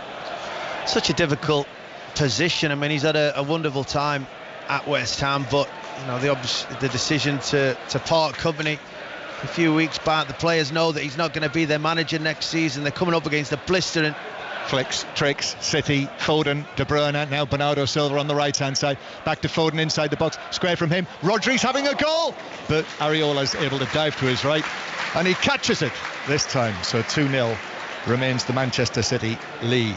Back to the Challenge Cup semi-final, Matt Newsom. Yeah, Huddersfield 4, Warrington 34. Manchester City style rugby league from the wire. A try from Matt Duffy, giving them a 30-point advantage, and they lead Huddersfield by 4 points to 34. And the ball's out of play for a throw-in to West Ham on the halfway line. Back to Selhurst Park, Hamish Marshall. Jean-Philippe Mateta is absolutely loving his time at Selhurst Park at the moment. He's just scored his 8th goal in 7 games. Cross on the right-hand side. Nice finish from 6 yards out. Crystal Palace 2, Aston Villa 0. As West Ham tried to bring it through the middle, but it's turned back to Cresswell here. Cresswell, long left-footed ball to Kudus on the edge of the penalty area. He chests it down up against Gvardiol in the box, and then comes in onto his left foot, twists Gvardiol, shoots right-footed, saved by Ortega, and that's a good save, pushing it away across the penalty area to preserve Manchester City's clean sheet. And there now has been an opening goal at Arsenal. Ian Dennis. And in a game that Arsenal have to win, they are behind 5 minutes before half-time. A free kick. It was Garner Gay, direct free kick, took a wicked deflection, gave Brian no chance. Arsenal 0, Everton 1.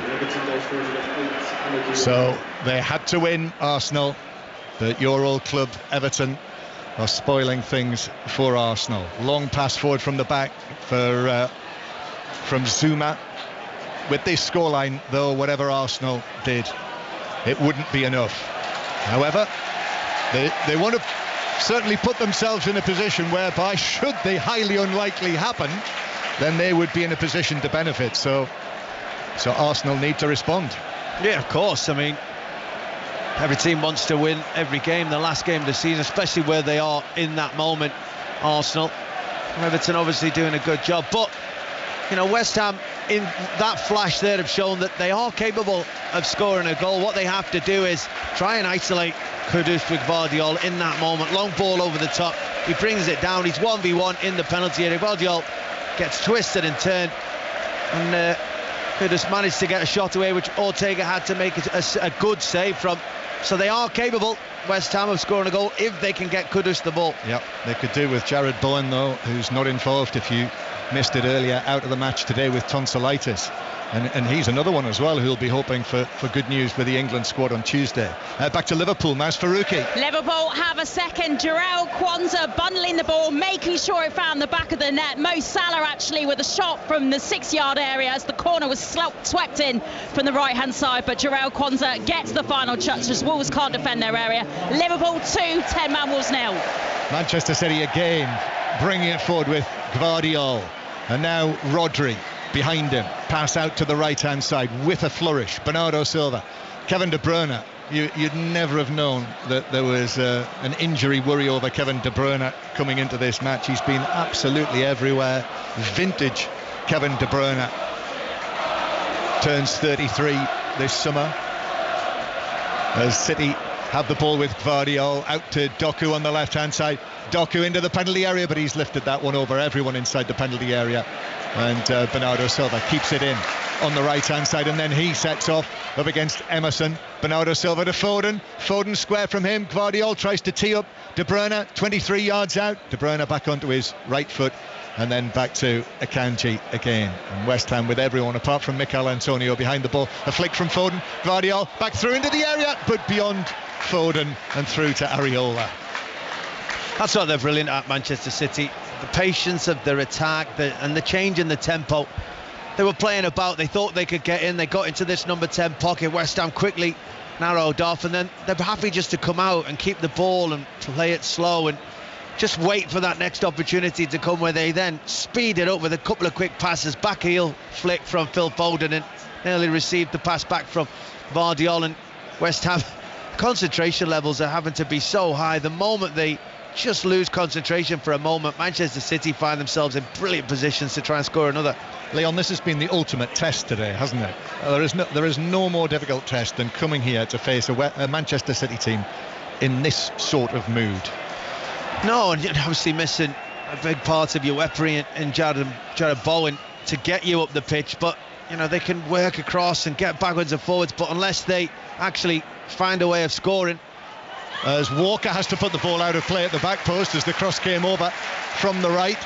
And it will be a corner to West Ham, but what's happened at Arsenal now, Ian Dennis? Arsenal are level. Everton's lead lasted all of 3 minutes. It was Ødegaard on the right-hand side with a cutback, and Tomiyasu just inside the penalty area, right-footed, swept it home.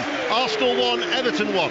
Remember, Arsenal have got to win and hope that Manchester City don't, but City have this 2-goal lead after a furious first half hour in which Phil Foden scored both of the goals. So he's now on 19 in the Premier League this season, and 27 in all competitions. But it's a corner to West Ham. Ward-Prowse, high towards the back post. It bounces down inside the penalty area, only half cleared. And there's an overhead kick in from Kudus. And West Ham have got a goal back. And what a goal that was. Wow. An overhead kick that flew over Ortega into the back of the net. And it's absolutely stunned almost the whole of the Etihad Stadium. Manchester City 2, West Ham 1. So first, Arsenal equalise, and then West Ham get a goal back. It's not over yet. Maybe it's not. I mean, Manchester City players straight to the referee claiming that there was a hand in there somewhere. It's difficult to tell. The ball ricocheted around. It was a deep ball to the back post from James Ward-Prowse. There was a coming together. Mavropanos was in there, it bounced out. But the moment Kudus got close to it, he flicked it up into the air, and at its height, jumped like you wouldn't believe. Overhead kick, met it at its highest point. Top corner, Ortega could do nothing about it. I said if they were going to score, it would be through Kudus. And maybe after this VAR check, that will be the case. And I think it might have been ruled out, because Haaland has just knocked the ball back to the edge of the penalty area. We're still waiting for John Brooks to actually confirm this. So even though Haaland's played the ball back to Ortega, no, the goal has been given. Well, that was an odd one. So the goal has been given, and Kudus has made it Manchester City 2, West Ham 1. So there is a glimmer, Ian, for Arsenal. The Emirates has been re-energised with news of that goal. It had certainly fallen flat when Manchester City were leading by 2-0. But with that goal coming hot on the heels of the Tomiyasu equaliser, the Emirates all of a sudden just starts to believe yet again. 7 minutes of added on time, 1-1. Well, that's a contender for goal of the day from Kudus, mind you. So was Phil Foden's. To Luton, first goal of the afternoon, Chris Coles. And it's gone to Fulham, although their lead might not last long, because Luton have just been awarded a penalty. Fulham in front, Adama Traore's fine volley into the bottom corner. Luton have a penalty pending a VAR check. Luton 0, Fulham 1. And it was a Souček handball that they were looking for in the midst of all that, Leon. VAR, though, decided against it. We're just saying it again. I think he would have been unlucky if it had been ruled out for that. If it did, it brushed it, and he knew nothing about it. He was trying to compete with, of all people, I think, Bernardo Silva at the back post. He was just trying to be a nuisance, and in doing so, it knocked down, and Kudus was just the first to react. And you know, they've started to grow into this game, West Ham. They've started to get forward, especially on that side where Kudus is up against Vardiol. Most of their good plays come down there, forced a corner, and with James Ward-Prowse delivering, you may always have a chance with someone like Souček attacking the ball, and Kudus showing his quality. Yep, scoring in the 42nd minute. So 2-1 is the scoreline now, intriguingly. Back to Luton, Chris Coles. Where the penalty was scored very tidily by Carlton Morris, tucked into the bottom left-hand corner, given for a foul on Ogbene by Bassi in the Fulham box. Luton 1, Fulham 1. So 2-1 going on 6-1, but it is still in the balance. And the reaction inside the stadium here, you could barely hear the West Ham supporters celebrating, and it was just silence around the other parts of the stadium. That was a real shocker. Akanji playing the ball out to the left-hand side. Kudus now into the box, still going, works it across. Haaland lifts it over the top, 7 yards out. Zuma threw himself in there in front of Haaland, which might have been a factor, but even so, again, Haaland, you would have expected the net to ripple.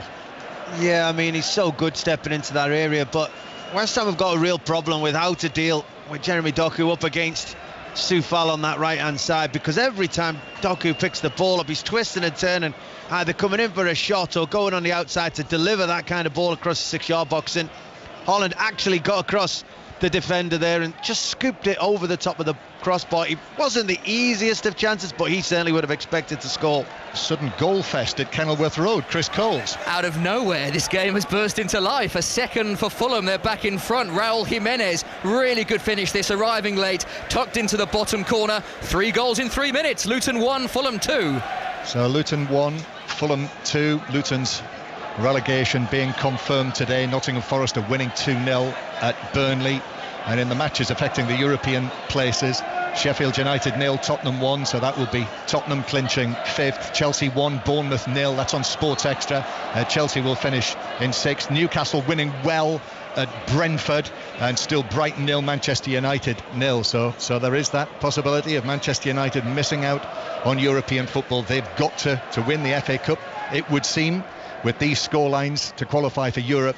And Newcastle will be hoping they don't do that. If Newcastle are able to get into Europe, they need Manchester City to win the FA Cup next weekend. Here's Ward-Prowse deep inside his own half, right-footed ball forward but over the top of Antonio, and it's played back to the edge of the penalty area by Ruben Dias. Real shock to the system, the West Ham goal, but what a finish it was. Talk about a classic bicycle kick from 12 yards out, and that's given away by Akanji. And now West Ham suddenly are interested in this. Kudus with the ball over on the far side, then infield towards Paquetá. Kudus again, lovely flick by Paquetá, then square out towards the left hand side from Souček. Cresswell is there. Cresswell, this by a country mile the most enjoyable period of the game for the West Ham supporters. Ward-Prowse from a deep lying position to Tofal on the right. Tofal's ball in is cleared away by Akanji. And suddenly, I can hardly believe this, but there are now jitters in the home sections. I was going to say, the whole feel of the stadium has really changed, especially with West Ham taking the ball. Deep ball into the City box, but it's caught by Ortega at the back post. And having been in such control of this game, Manchester City should have had more goals than they have done.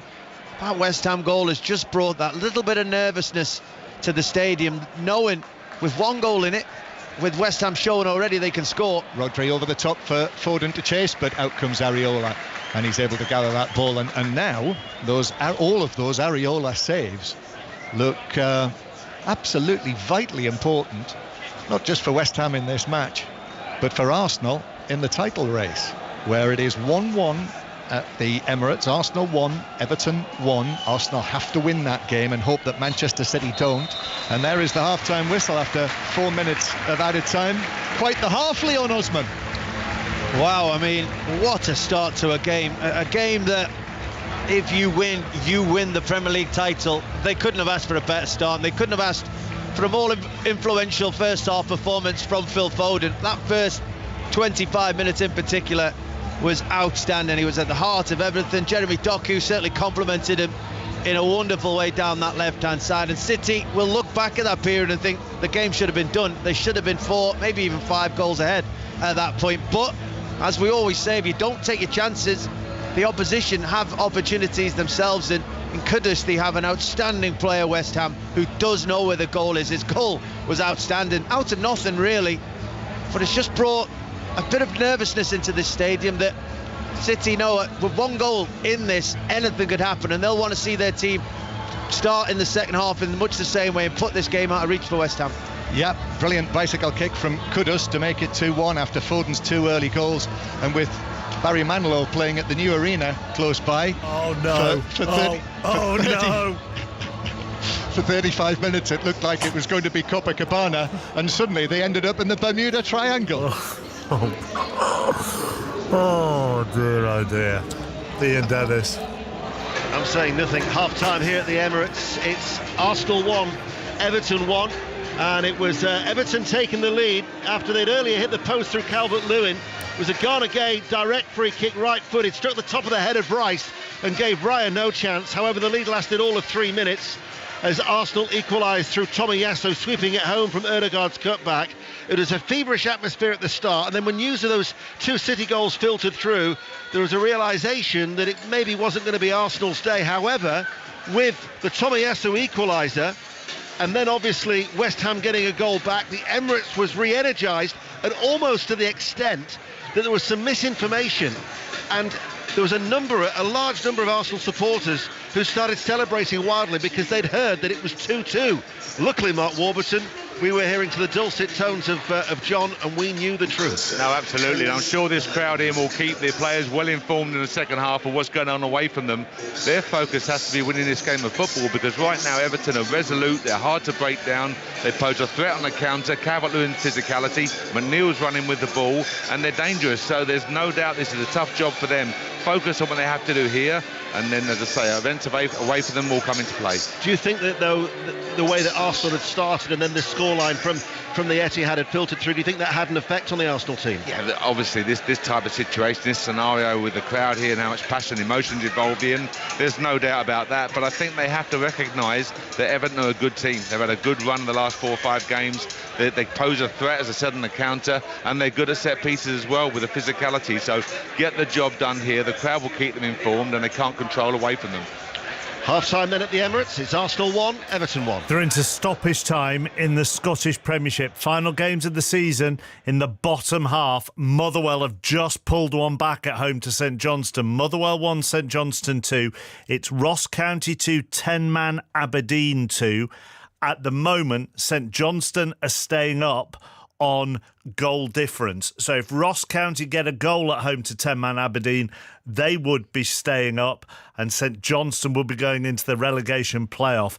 I would imagine the St Johnstone fans that you can see at Fir Park, Connie, are a little nervous. Well, I tell you what, though, the full-time whistle's actually just gone here, Mark, and the St Johnstone players started celebrating until someone said, wait a minute, we're not 100% sure because that game in Ross County isn't finished just yet. So the fans that I can see on my right-hand side are just kind of milling around, just waiting, as are the players. A couple of handshakes going round, but everyone is just standing still, waiting to find out if the full-time whistle has gone at Dingwall. As it stands, though, it finished here at Fir Park.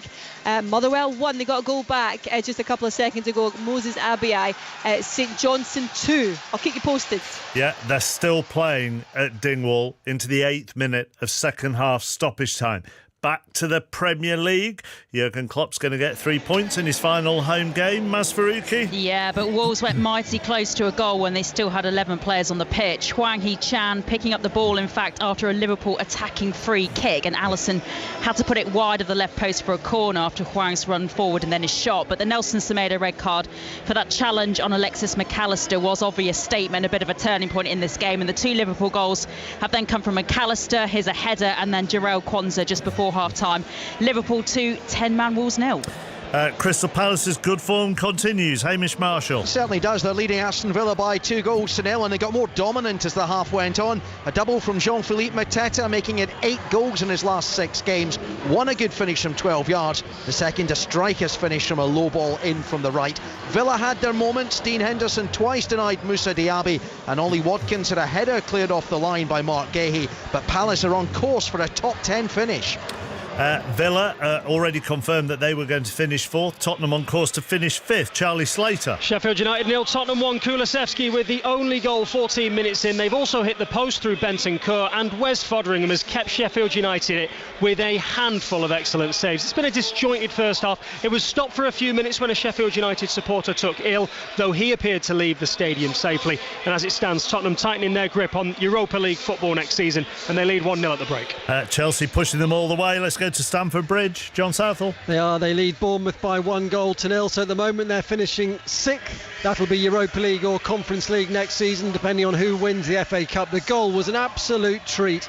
Neto came sliding out of his goal to get to the ball before Raheem Sterling. His clearance fell to Moises Caicedo on the halfway line. He took a touch and pinged it back over Neto, and in it went a la David Beckham at Selhurst Park all those years ago. His first goal for the club, and what a way to open his account. Jackson and Palmer went close before that. For Bournemouth, they finished the half strongly. Christie and Tavernier both going close, but half-time, Chelsea 1, Bournemouth 0.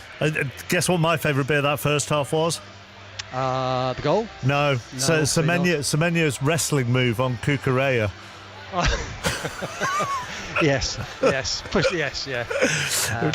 Just his hair went everywhere. His hair went everywhere, and then he was like, no penalty. Come on. You'll probably see that on Match of the Day a little bit later on. Final whistle has gone at Dingwall. Ross County 2, Aberdeen 2. Ross County will be in the relegation playoff, and St Johnstone have survived by the skin of their teeth. Disappointing final match of the season for Brentford at home. Alistair, Bruce Ball. Yeah, they're being walloped. Brentford 0, Newcastle 3. So Newcastle looking as short of 7th place at the very least. Remember, that won't guarantee European football because Manchester United could still win the FA Cup. But this has been an absolute stroll in the sunshine for Newcastle here. 3 goals in 16 minutes after Ivan Toney's early finish was ruled out for offside. Joe Linton also guilty of one of the worst misses of the season. That'll be on Match of the Day, I'm sure, tonight. Harvey Barnes spared his blushes, heading in for Newcastle's first. Jacob Murphy and Alexander Isak both scoring, taking advantage of very shoddy Brentford play in their own half. Brentford 0, Newcastle 3. Regular listeners will know what I mean when I say John Southall should really have been at the game Henry Moran is at. Half-time, Brighton 0, Manchester United 0. Roberto De Zerbi's Brighton farewell with everything but a goal. Barco Moda and Gian Pedro all with more than presentable chances. United, who need to better Newcastle's result to reach the Europa Conference League next season, well, they've been poor. Garnacho with one moment of quality to force a low save from Steele. Brighton 0, Manchester United 0. Nottingham Forest are enjoying themselves in the sunshine at Turf Moor. Sani? Yeah, they are. Burnley 0, Nottingham Forest 2. Chris Wood scored more Premier League for Burnley than anyone else, 49, and as they return to the Championship, he's got both before the break for his current side. Anthony Elanga, dangerous on either flank. It was his driving run and cross from the right. It was tapped in by Wood after less than 2 minutes. 12 minutes later, Wood got a second, redirecting a shot from outside the box by Ryan Yates. Long VAR call, but it was given for his 14th of the season. Bright skies in Burnley, but really dismal for the home side on the pitch. Half-time, Burnley 0, Nottingham Forest 2. Luton definitely going down this afternoon. Chris Coles. They are all the action of this in a frenetic final few minutes of the half. First, Adama Traore putting Fulham 1 up. His first start for Fulham, slamming into the corner from the edge of the area. Luton responded immediately. Ogbene fell by Bassi in the Fulham box. Penalty given. Penalty scored by Carlton Morris calmly into the corner.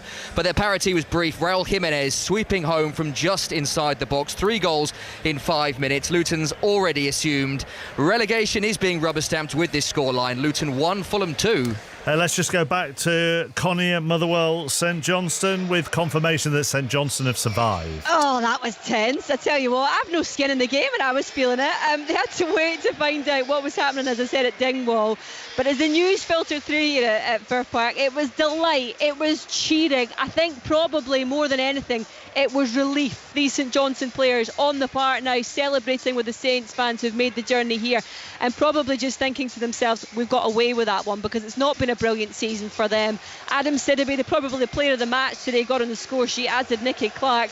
Gave them the points. Ross County's failure, obviously, to beat Aberdeen sealed their survival. But I tell you what, Mark, for next season, they have got work to do. New owners, and it'll have to be a new approach to the new season. But as it stands right now, it finished Motherwell 1, St Johnstone 2. St Johnstone are safe. If you like jeopardy in your sport, then the Men's Challenge Cup semi-finals this weekend have been very disappointing. Matt Newsom. Yes, utterly one-sided. Warrington have just gone in again for try number 8. 8 tries to 2. They have battered Huddersfield here. Roderick Ty finishing off. Sam Powell going over just a moment before that. Matt Duffy with 2 on this afternoon in the sunshine. Warrington fans have been cheering about Wembley. Sam Burgess will take his side to the National Stadium on his first season in charge.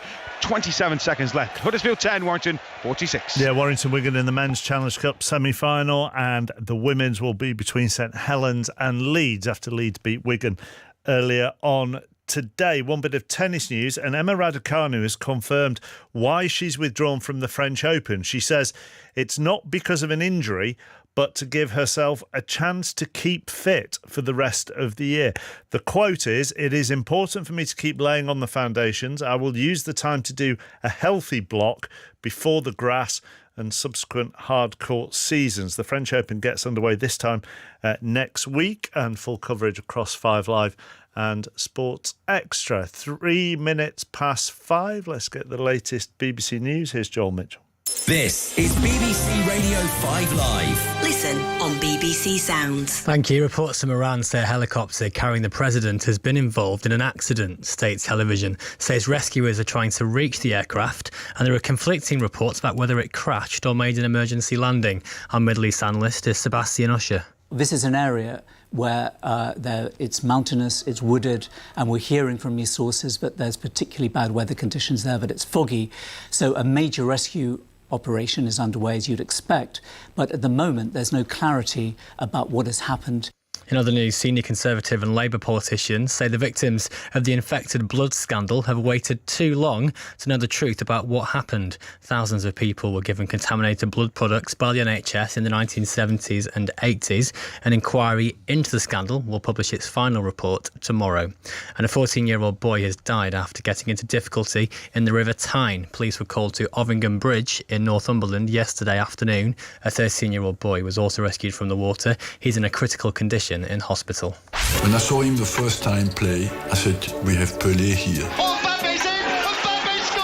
Discover the story of how a young boy from Paris has become a sporting phenomenon in Mbappe on BBC iPlayer. There was a feeling that he was special. That little kid is special, isn't he? Support on the outside from Mbappe.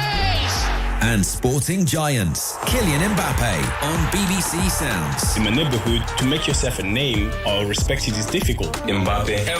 Kylian Mbappe. Watch on iPlayer. Listen on BBC Sounds.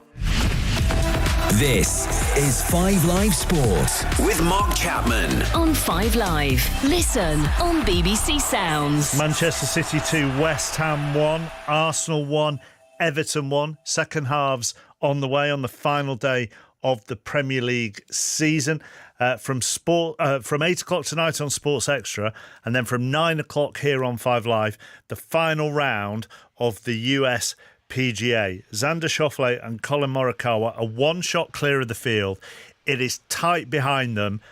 I'm allowing myself to get excited, Ian Carter, but we've been here before and then someone pulls clear and it becomes a disappointment. But not tonight. Well, this is a place that has a reputation for exciting finishes. Think all the way back 10 years ago when Rory McIlroy did it, beating Ricky Fowler and Phil Mickelson.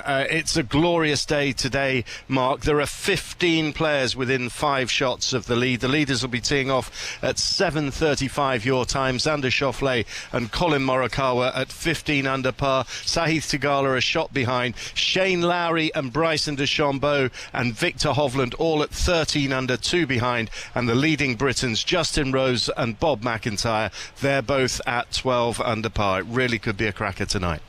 Who's your money on? I think Schauffele's going to do it, actually. I think he's going to bounce back from the defeat to McIlroy last week at Quail Hollow. OK, thank you. It's going to be a fascinating final round with Ian and the team. Sports Extra from 8, 5 Live from 9. Back to Matt at the Rugby League. Yeah, Huddersfield 10, Warrington 46. Huge applause for Sam Burgess as he walked down the touchline to greet his fans. At the end of this game, 8 tries to 2. Warrington will play Wigan at Wembley on June the 8th. Even if the semi-finals weren't competitive, that final should be an absolute banger. Warrington at Wembley.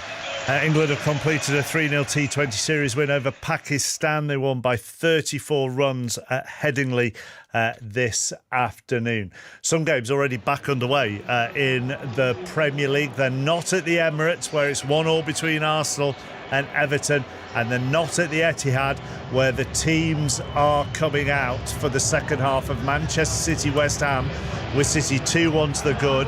I'm guessing they'll probably coordinate these two halves starting at the same time. As things stand, City have a 4-point lead at the top of the table, but a couple of goals could change all that. Back to Leon Osman and John Murray. Yes, it's all of a sudden quite intriguingly poised, and you're absolutely right, Mark.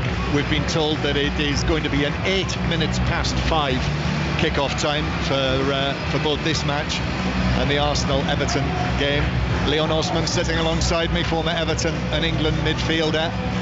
And I say it's fascinatingly poised as the players line up for the start of the second half, because one West Ham goal here and one Arsenal goal at the Emirates, and that means it would be Arsenal who'd be on course to win the league. Yeah, absolutely. And you know, it's interesting because I don't think Manchester City go out very often thinking about all we need to do is not concede a goal. You know, Manchester City are usually very positive in their endeavours and the way they go about the game, the way they attack things, but if they don't concede a goal here in the second half, they win the Premier League title, and maybe that's something that'll be different for them to experience today. West Ham can just push forward. West Ham can just go and attack this second half and see where it takes them. Well, the second hand ticks to 8 minutes past 5. John Brooks is given the thumbs up. blows his whistle, and the second half begins with West Ham firing it forward, down and out of play into the Manchester City left-back area. No changes at the break, so City still with Ortega in goal. Made one very good save, actually, just the one save, but then was beaten by the Kudus overhead kick that you do need to say on Match of the Day tonight. But with the second half's underway, already a goal at Luton, Chris Coles. And we have carried on where we left off in the first half. Fulham have a third. Raul Jimenez has a second. Free kick from the near side, flicked in by Jimenez with his head in off the post. Luton 1, Fulham 3. And a goal in the Sports Extra commentary match at Chelsea, John Southall. And a second for Chelsea. Chelsea 2, Bournemouth 0. Raheem Sterling did really well, cut in from the left-hand side. His shot came off Neto, and in it went. Chelsea 2, Bournemouth 0. Well, Newcastle needed Chelsea to lose. What's the latest at Brentford, Alistair Bruce Ball? Well, Newcastle have conceded early in the second half, so Thomas Frank's words look to have had an impact for Brentford. Vitaly Janelt has scored with his left foot. Well taken goal. 3 minutes gone in the second half. Brentford 1, Newcastle 3. So here at the Etihad, it is Manchester City 2, West Ham 1. World Service listeners join us from around the globe here on 5 Live, and we're immediately taking you back to Stamford Bridge, John Southall. Because Bournemouth have won back. What a start to this second half. It's Chelsea 2, Bournemouth 1. It's Enes Ünal on the right of the penalty area. Took a big deflection into the top left corner. Chelsea 2, Bournemouth 1. As Manchester City win a free kick on the halfway line. City with Ortega in goal, Walker, Diaz, Akanji and Gvardiol. Rodri with Kevin De Bruyne and Phil Foden centrally, Bernardo Silva mainly on the right, Doku on the left and Haaland through the middle. Haaland's missed a couple of big chances. Areola's made a string of saves for West Ham when it was 1-0 and 2-0. So Areola in goal for West Ham. Mavropanos, Zuma and Cresswell, 3 central defenders. Tofal and Emerson the wing backs. Souček and Ward-Prowse in the middle. Then Kudus, Paquetá and Antonio. And Manchester City attacking on the far side, from right to left in the sky blue shirts, white shorts, blue socks. And I do feel that nervousness. Leon Osman, before the game, there was that feeling of celebration, party songs really. And that continued all the way, almost all the way through the first half, until Kudus scored that goal, and then Arsenal got their equaliser. Yeah, I mean, well, you know, the momentum in football is absolutely huge, and City certainly had it before the game. The feeling from beating Spurs in the week continued into the pre-game celebrations, into the way Manchester City started the game, going 2-0 up, wonderful football. But at the moment, I wouldn't say it's flat as such, but it's certainly not as noisy as it had been in the first half. I think what we'll see soon is Pep Guardiola trying to get the crowd to turn it on again. Here's Bernardo Silva on the right-hand side. De Bruyne just steps around Ward-Prowse and then plays the ball back in field towards Rodri. Now to the right-hand side to Kyle Walker. De Bruyne's over there as well. Hair swept back. The ball comes across to Gvardiol, 5-goal Gvardiol as he is currently. Then forward from Rodri. De Bruyne back to Rodri again. Imposing figure, right-footed pass out to the left-hand side. Doku who set up the second goal for Foden, but plays it back to Gvardiol, who is up against Paquetá, trying to find a position. Just got his ankles caught by Paquetá, but goes back towards the halfway line. So 2-1 to Manchester City here. City doing what they need to do. Remember, if you've just joined us, Manchester City, if they win, they will win the title. And Arsenal currently level at 1-1 with Everton. Ball played through by Rodri through the middle. Foden's found some space. Plays it slightly behind Haaland. Haaland now quick feet into the penalty area. Blocked away. De Bruyne tried to curl one low, but it bounced wide by probably 2 or 3 feet actually for a goal kick.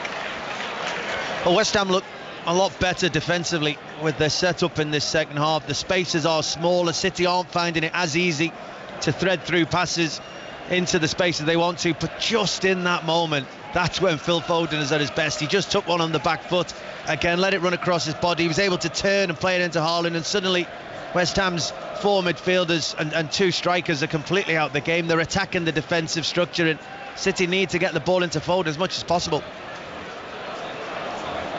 Goal kick is taken by Areola downfield. Tofal plays it aerially infield. Rodri's heading it away.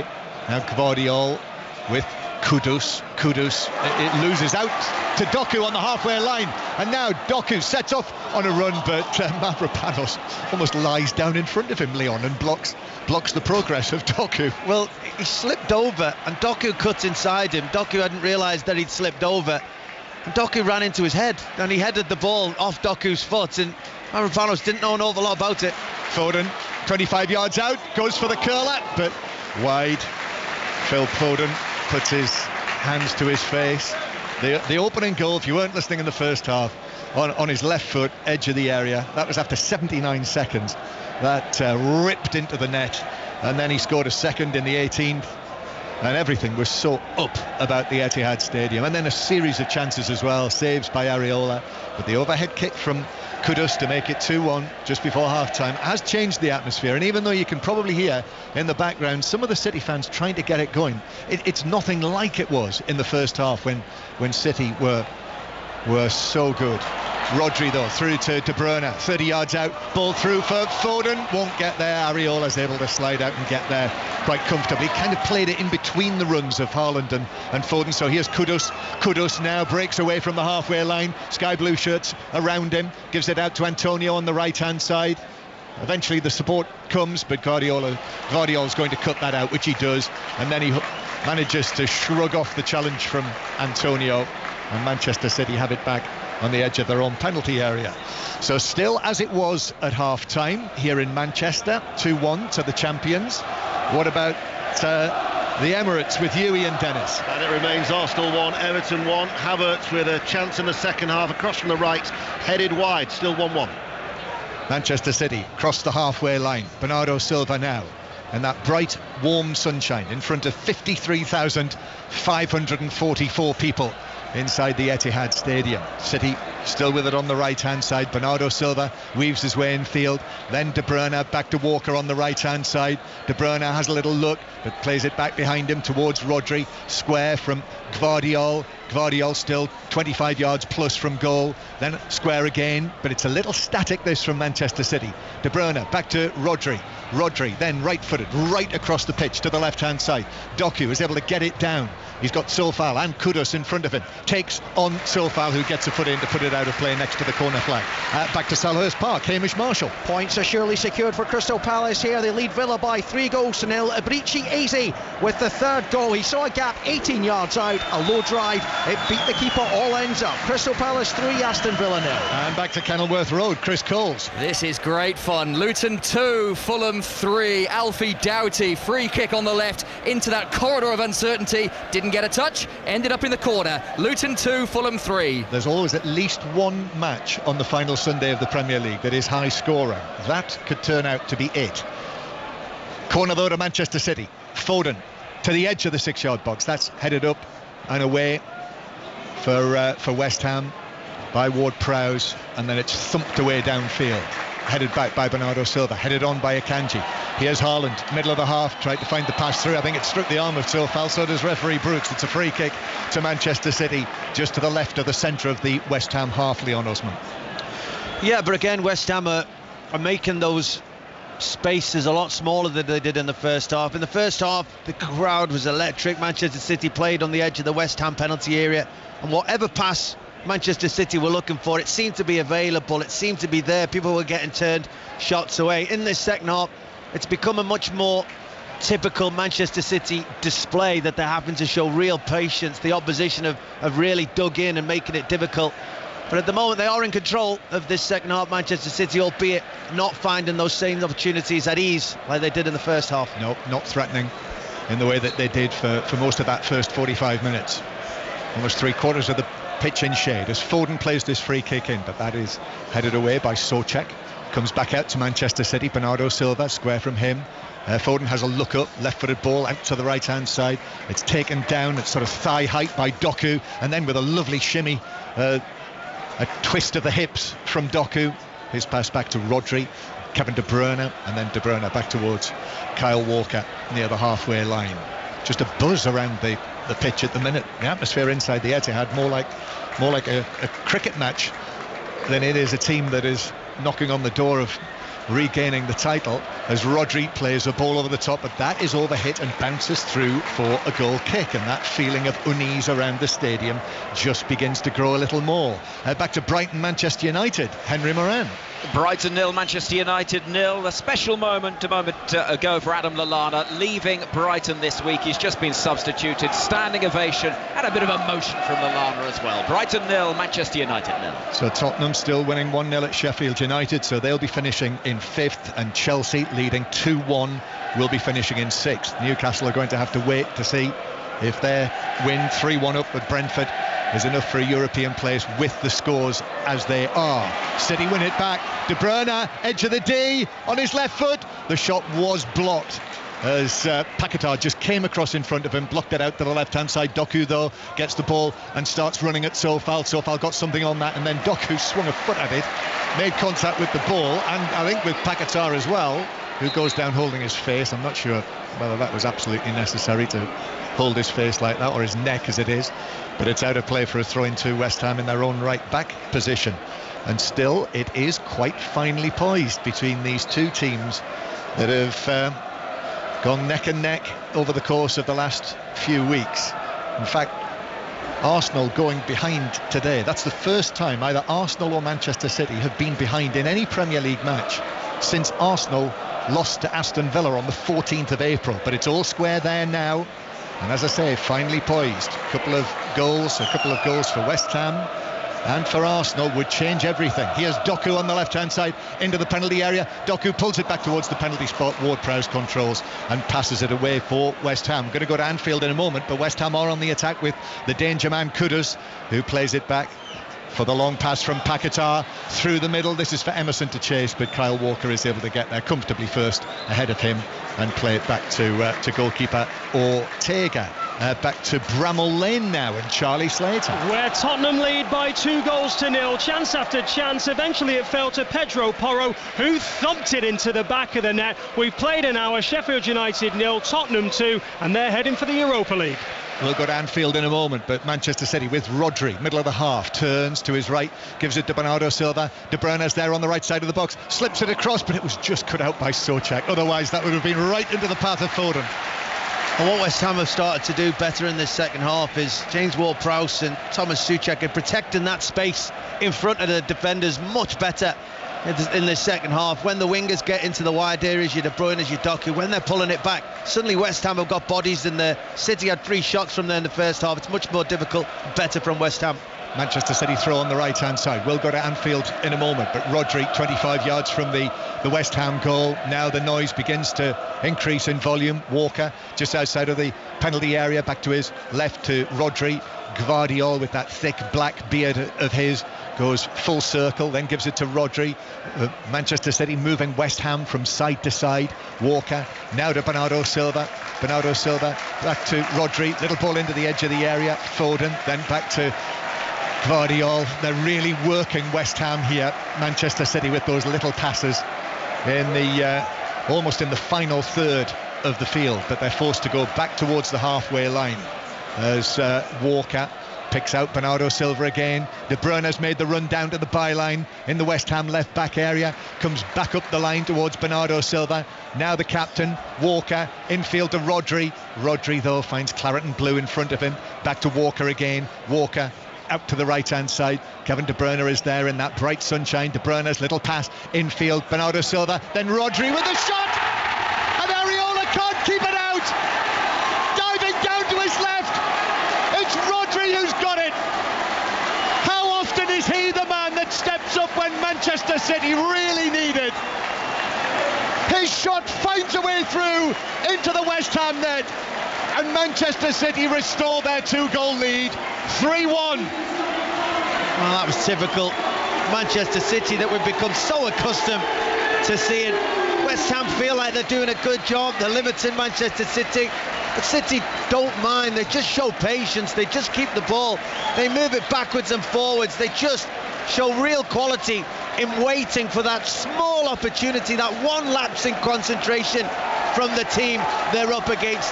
One player that may just drop a little bit too deep. Kevin De Bruyne out on that right-hand side, just finds a little pass. It's a tiny gap into Bernardo Silva. He takes a touch, probably on line with the front post. Penalty spot distance out. He takes a touch and he just lays it to the edge of the penalty area for Rodri, who just passes it hard and low back through the gap it's come from, into that front post area. Areola completely unsighted, does get a hand on it, but not enough to keep it out, and it sent City players, the stadium, and more importantly in front of us, Pep Guardiola, absolutely crazy. So maybe the moment of tension, the uncertainty, maybe it's gone now. Still half an hour to play. Let's go back to Ian Dennis at the Emirates. Any change in the atmosphere there as a result of that? I think some of the Everton supporters might just be taunting their Arsenal counterparts over on the far side. They've travelled in great number, but Arsenal are still focusing on this job in hand. But 1-1 it remains, and we've been playing for just over an hour. So Rodri's goal, that's 9 he scored for City this season. And I did wonder, Leon, whether it had taken a flick, whether there was a little deflection. But as you said, I think Areola just saw it late, diving down to his left, so he did get a hand to it. He as a top-class goalkeeper, he'll think I should have kept that out. But I mean, he has contributed so much to this West Ham performance. Yeah, I mean, goalkeepers are disappointed if they get a hand on it, but it came through bodies. Rodri was clever in the fact he just passed it back where it come from. Bernardo Silva gets out the way of it. Suddenly it's going through legs, it's going through bodies. Keeper can't see it until very, very late. But I was having a conversation earlier in the day about some of the reasons why Manchester City are looking like they're going on to win Premier League title. Phil Foden, of course, his form's been outstanding, especially in the absence of Kevin De Bruyne. For some of the goals Rodri has scored at crucial moments, this is the guy that protects the defence, and yeah, he's had such an influence on their goal scoring and their attack this season, and he's done it again. Yeah, now the mood, as you can hear, is significantly different as Manchester City, De Bruyne forces another corner, this time from the right-hand side, and he just raises his fist there and says to the City fans, come on, make your noise now. The corner to come, but first, Hamish Marshall at Crystal Palace. Crystal Palace 4, Aston Villa 0. Jean-Philippe Mateta with a hat-trick. Dean Henderson's quick throw. Izzy set up Mateta. Cool finish. Palace 4, Villa 0. What a finish to the end of the season under Oliver Glasner. Now that all of those attacking players are back. A corner to Manchester City. Foden to take this, left-footed into the near post. That's headed away by Cresswell for West Ham, headed back over the top by Rodri. West Ham don't clear it. Foden with a shot from the angle, but it's straight at Areola, who's able to grasp it into his midriff, and then as he tries to sling it out, Erling Haaland lifts a leg right up in front of his chest and stops him from doing that. Bramall Lane, Charlie Slater. 65 on the clock, Sheffield United 0, Tottenham 3. Lovely ball from Son down the left. Found Maddison, his cross turned in by Kulusevski. Second of the afternoon for him. And Tottenham are as good as home for the Europa League. 3-0 they lead. Yeah, I think we can begin to write their name into the group stage of the also extended Europa League next season. Even more European football than ever before that will bring you next season, when once again the Premier League will be on 5 Live and the World Service. The 3 o'clock commentaries on a Saturday afternoon, 5:30 commentaries, and then next season again, as this season, at least 2 every Sunday at 2 o'clock, and then at this time on a Sunday afternoon. So join us for that, when it looks as though Manchester City will be defending their title again. With this scoreline they are. A win is good enough, and that's what Manchester City are doing. 2 goals from Foden, with City halfway inside their own half in possession, and then Rodri. And as you say, Leon, I think very fitting that Rodri, this man who's on the ball now, should have contributed in this way, because he's absolutely pivotal. And his pass now to Bernardo Silva, and then De Bruyne on the overlap, and his ball in is cleared away by a falling Souček. And again, Foden and Haaland were there behind him inside the penalty area. Bernardo Silva, somehow Manchester City are able to recapture possession again on that right-hand side. Foden turns it back out to Bernardo Silva. You know, there was tension, there was uncertainty, and that Rodri goal has absolutely released the shackles, has it not? Yeah, but not just the fans, but also the players as well. There was a little bit of tension in the way that they were attacking. They would make sure they were attacking, but they weren't leaving themselves exposed. Now they're just out there enjoying themselves in the same manner they were in the first half. Yeah, I think there might be tears of joy once again for Manchester City, and I suspect the waterworks will be on at Anfield later as well. With you, Maz Faruqi. Well, Liverpool thought they'd had a third and another really good chance for Luis Diaz, but this previous one bounced down just off the crossbar onto the wrong side of the goal line from a home fan's perspective, in front of the Kop as well. So there's still Liverpool 2, 10-man Wolves 0. Manchester City leading now comfortably again by 3-1. And Rodri, it's going to be, with this scoreline, it would be 49 Premier League matches in which Rodri has played since he was last on the losing side. Doku attacking down the left wing. Doku still going. West Ham have 2 men now up against him, so he turns and gives it back to De Bruyne. What a pass that is to Foden. Foden works it back across. Haaland's shot, that's blocked on the edge of the 6-yard box. Ward-Prowse and Zuma went together, and the ball spins away out of play for a corner, and it's back to Kenilworth Road and Chris Coles. You called it, John. This is turning into the traditional end-of-season goal fest. A fourth for Fulham, beautifully guided into the top corner by Harry Wilson on the edge of the Luton box. Luton 2, Fulham 4. And that might well not be the end of it, and it might not be the end of it for Manchester City either. Kevin De Bruyne, they're singing his song in front of us. They all rise to their feet. A whole legion of sky blue replica shirts in front of us, standing on their feet, many with their phones, recording this. De Bruyne taking it in, and it's flicked on, and Haaland couldn't get a touch at the back post. It was deflected past him, actually, and behind for a corner from the other side. And before that's taken, here's Hamish Marshall at Selhurst Park again. Jean-Philippe Mateta thought he got his 4th of the afternoon and Palace's 5th. It was disallowed by the referee after he was on the end of a long ball for offside. After an interminable VAR check, the referee's decision was upheld, so it remains Palace 4, Villa 0. Inside the Etihad Stadium here, Foden's gone across there to collect the ball from next to the hoardings. The City fans behind the goal to our right, next to the West Ham fans, have decided now is the time, with just over a quarter of the match to go, to start the Poznan, which is spreading. Foden takes this in underneath the crossbar. Areola's able to jump up against Diaz and push it over the crossbar for a 3rd consecutive corner. And before they come across to take this, it's to Alistair Bruce Ball at Brentford. The home fans have livened up at the G-Tech Community Stadium. Johan Wisser's curled in a beauty from outside the box, and Newcastle rocking a little, still assured a 7th spot. They're now only leading 3-2. However, at Brighton Manchester United, Henry Moran, well, they've not been good today, but Manchester United do have the lead. Diogo Dalot played through on goal. Cool, low finish beyond the reach of steel. Brighton 0, Manchester United 1. De Bruyne with this latest Manchester City corner swings it again underneath the crossbar. Areola's able to get a hand to that, to claw it away. It might have come off defender Souček as well, and it's going to be a 4th consecutive Manchester City corner. I think there's been a goal elsewhere. While Phil Foden wanders out there, we will have time to hear again from Hamish Marshall. We didn't have long to wait for Crystal Palace's 5th. Iberici Eze from the edge of the penalty area. A good finish. Palace fans loving this. Palace 5, Aston Villa 0.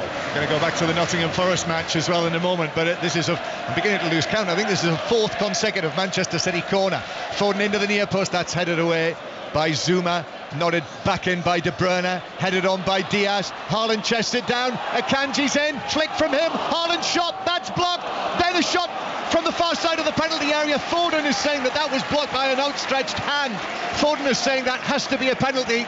He's gone a pleading to the referee, but John Brooks is just for the time being saying corner again. Well, West Ham are trying to keep the ball out of the back of the goal, but they're under severe pressure at the moment. Manchester City just keeping the ball alive. West Ham think they've cleared a corner. No, West Ham put it back in. Lots of ricochets. Akanji's the one who hits the shot. I think Creswell's got his elbows tucked in.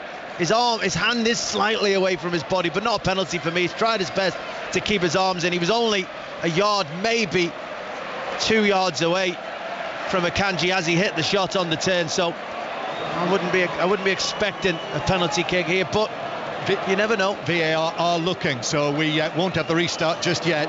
So let's head to Burnley this time, to Turf Moor and Sani Radravajala. Well, the home fans are being given something to cheer. Josh Cullen in acres of space, getting to the edge of the area. His shot's deflecting, giving Burnley a goal back in this game. It's Burnley 1, Nottingham Forest 2. Foden's corner, again right under the crossbar. Areola must have been close to actually catching it and falling over the line, but he's managed to keep it out. Certainly the buzzer has not gone off the referee's watch, and he was able to grab it and get both hands around it. And after that series, I think it was 5 corners in a row that Manchester City had there. They've survived, and it remains still 3-1 to Manchester City. Good to see a substitution apiece.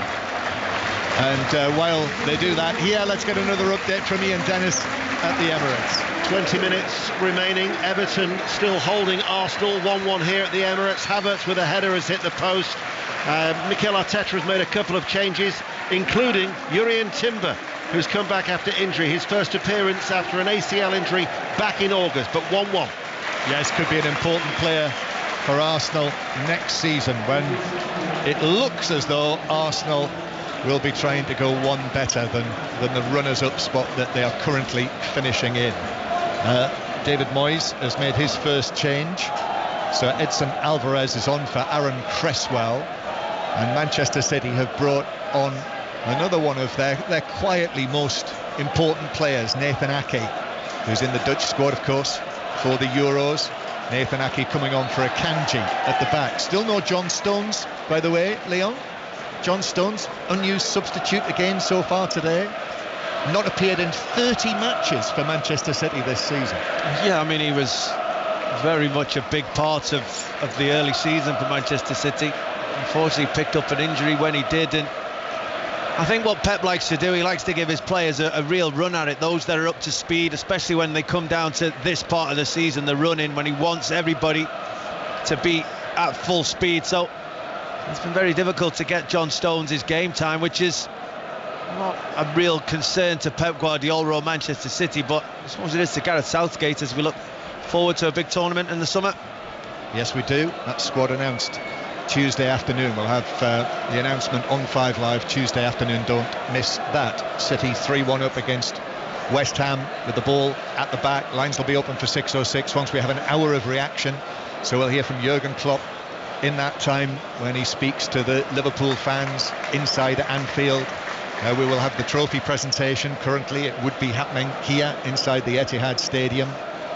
You'll be able to read about it all on the football pages of the BBC Sport website. Match of the day tonight is on BBC One, anytime on the iPlayer, and all of the analysis as well on the Football Daily podcast from BBC Sounds in the morning. Here's Doku on the left-hand side, wriggles away from Kudus. It bounces off Alvarez, who might well have fouled Foden. He has, says referee Brooks, and that's a free kick in just the kind of area that Kevin De Bruyne likes it, and the Mexican Alvarez comes across to Phil Foden and tries to haul him to his feet, but Foden's not having any of that. He wasn't very happy with that challenge, actually. Free kick to City. I think he just needed a moment. I mean, Alvarez, it was just a poor touch. He should have took the ball away. It wasn't a great pass from Doku inside to Foden. Alvarez, poor touch, just allowed Foden to step across him. Alvarez brings him down, and you're right, Foden just wanted a moment, and Alvarez was trying to drag him up quickly.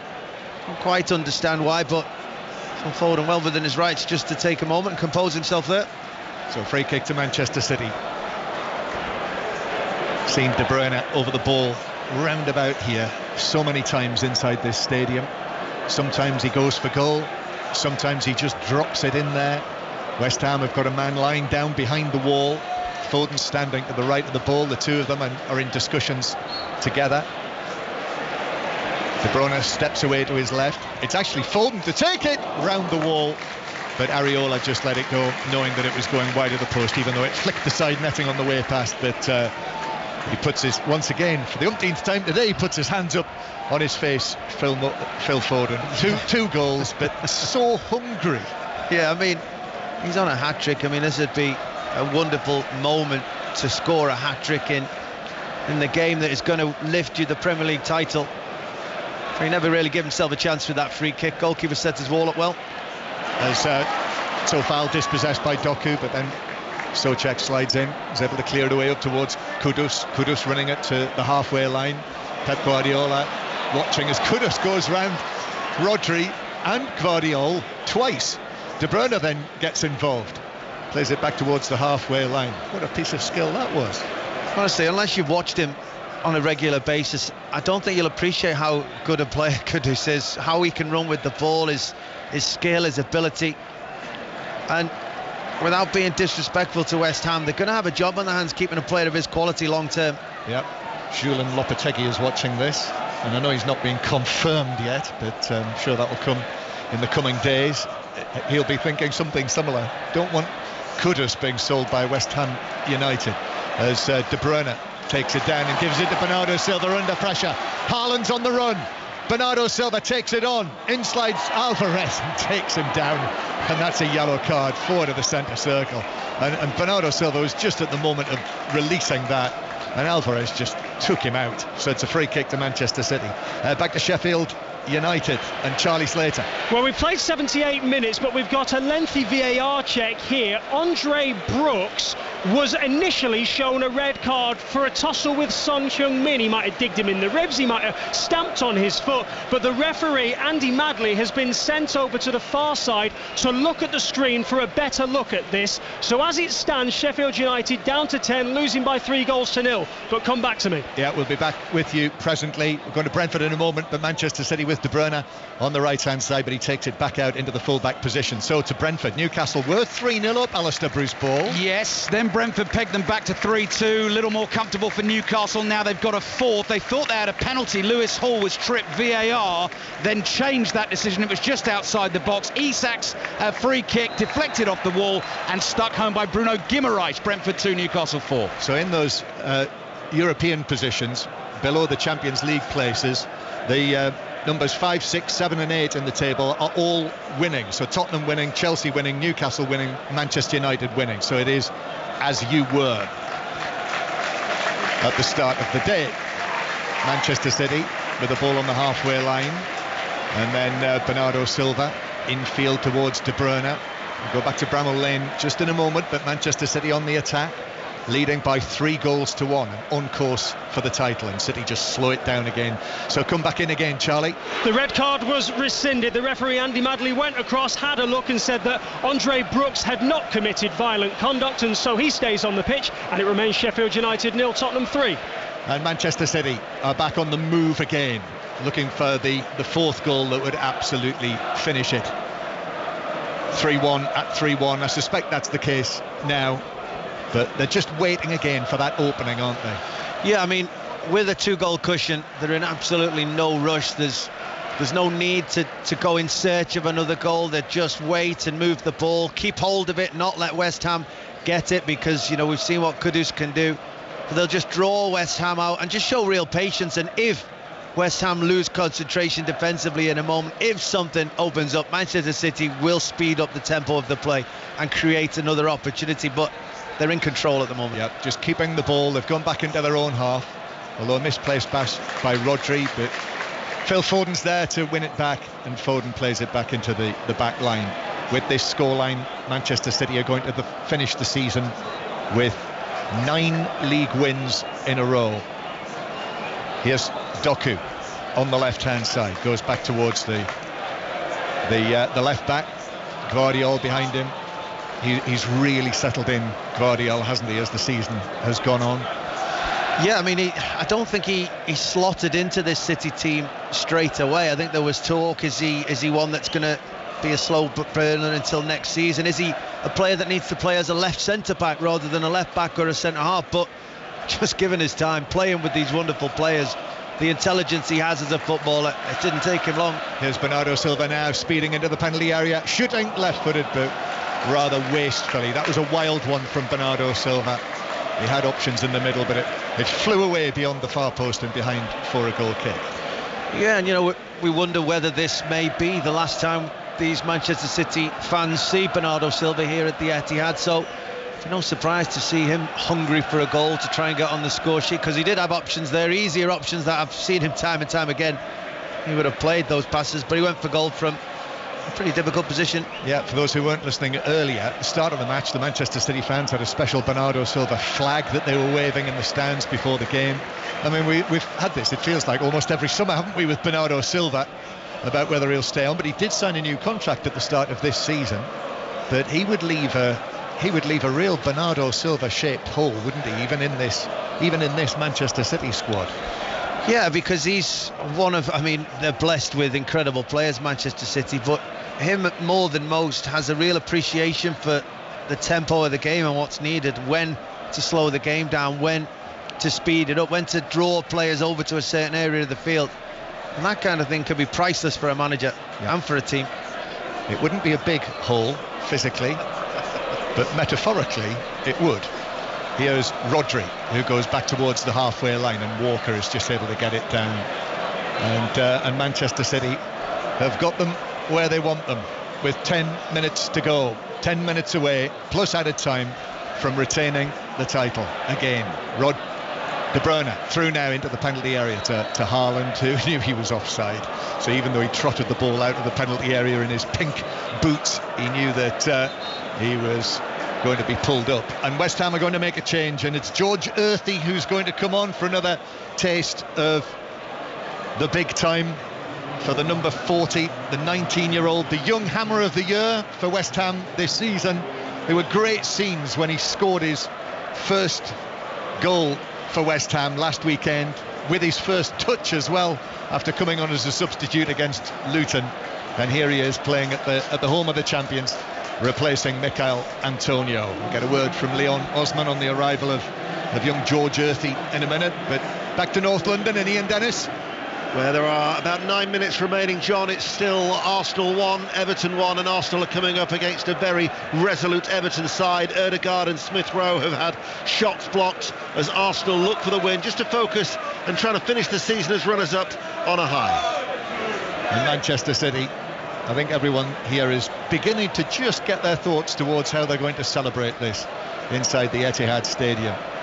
But George Earthy herring around out there, Leon, like a 19-year-old. He's chasing everyone in a sky blue shirt, having just come onto the field. He's had quite introduction early in his Premier League career. Yeah, just his fourth appearance today. And here's Doku now, quickly into the area on the left-hand side, and shoots via a deflection, which carried it wide, and it went sailing past the post and behind for yet another Manchester City corner.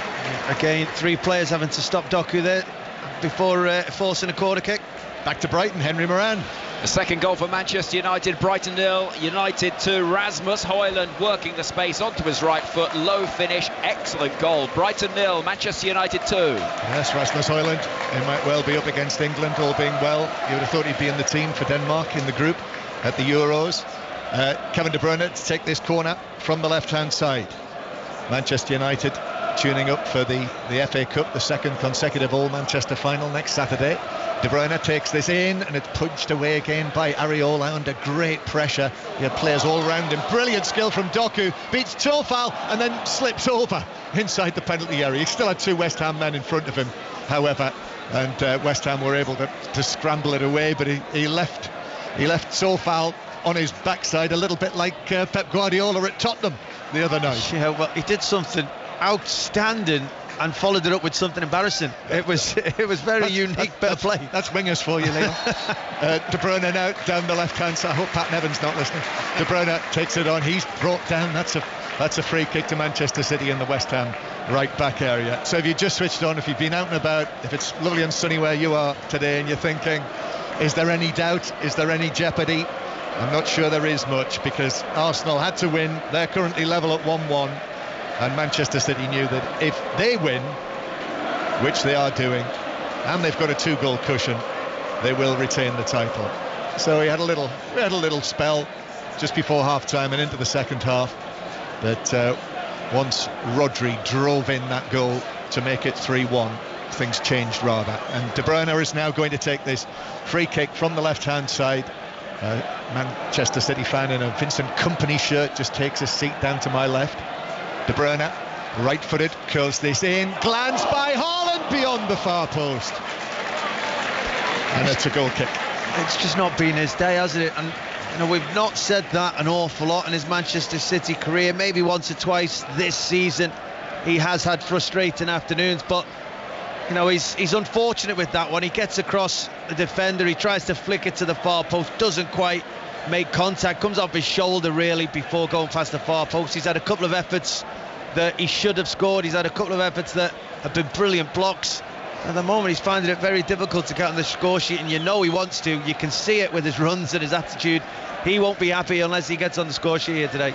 5 Live in the World Service from the BBC. Nevertheless, Leon, 38 goals this season, 27 in the Premier League, so he's going to win the Golden Boot for top scorer for the second season in a row.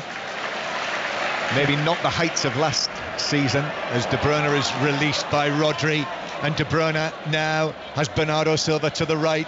Bernardo Silva then back towards Kyle Walker, and Walker carefully with his left foot just passes it 10 yards or so back to Bernardo Silva. Comes back to Rodri centrally, who just drags his foot over the ball and plays it back to the halfway line. So yeah, 9th goal of the season for Rodri today, and this will be Doku now bursting away from Sofal into the penalty area, takes on to Souček, and then the ball across is cut out by a diving, desperately West Ham captain Zuma. Suddenly City are looking to step it up, but a foul by Doku on Souček, and it's a free kick to West Ham in their own right back area. Going to make another change. Danny Ings is going to come on. This might be his last appearance for West Ham as well. The 31-year-old Danny Ings, we'll see, and it's Paquetá who's going to come off the field for West Ham. Excellent talent, Paquetá, but really West Ham haven't had enough of the ball in the advanced areas to see him at his best today. No, of course not. And whether they've had the weaponry as well, he needed to maybe be played the ball quickly, which then gives him opportunity to play forward to Antonio or Kudus as they're making runs. But as you said, he's had to work so hard defensively, which he has. He's been part of how hard West Ham have worked, because they've certainly not come here and not committed to this game. No one can accuse them of that.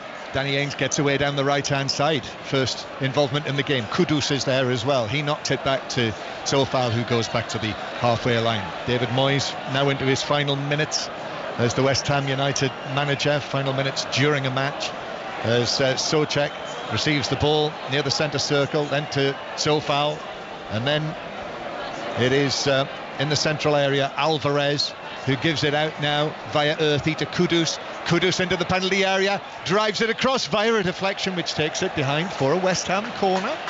Yeah, Nathan Ake just getting in the right position, arms behind his back to make sure the ball didn't in any way hit his arm or his hands, and it hits his midriff in the end. But again, Kudus backing defenders up, putting Gvardiol on the floor, getting an Ake.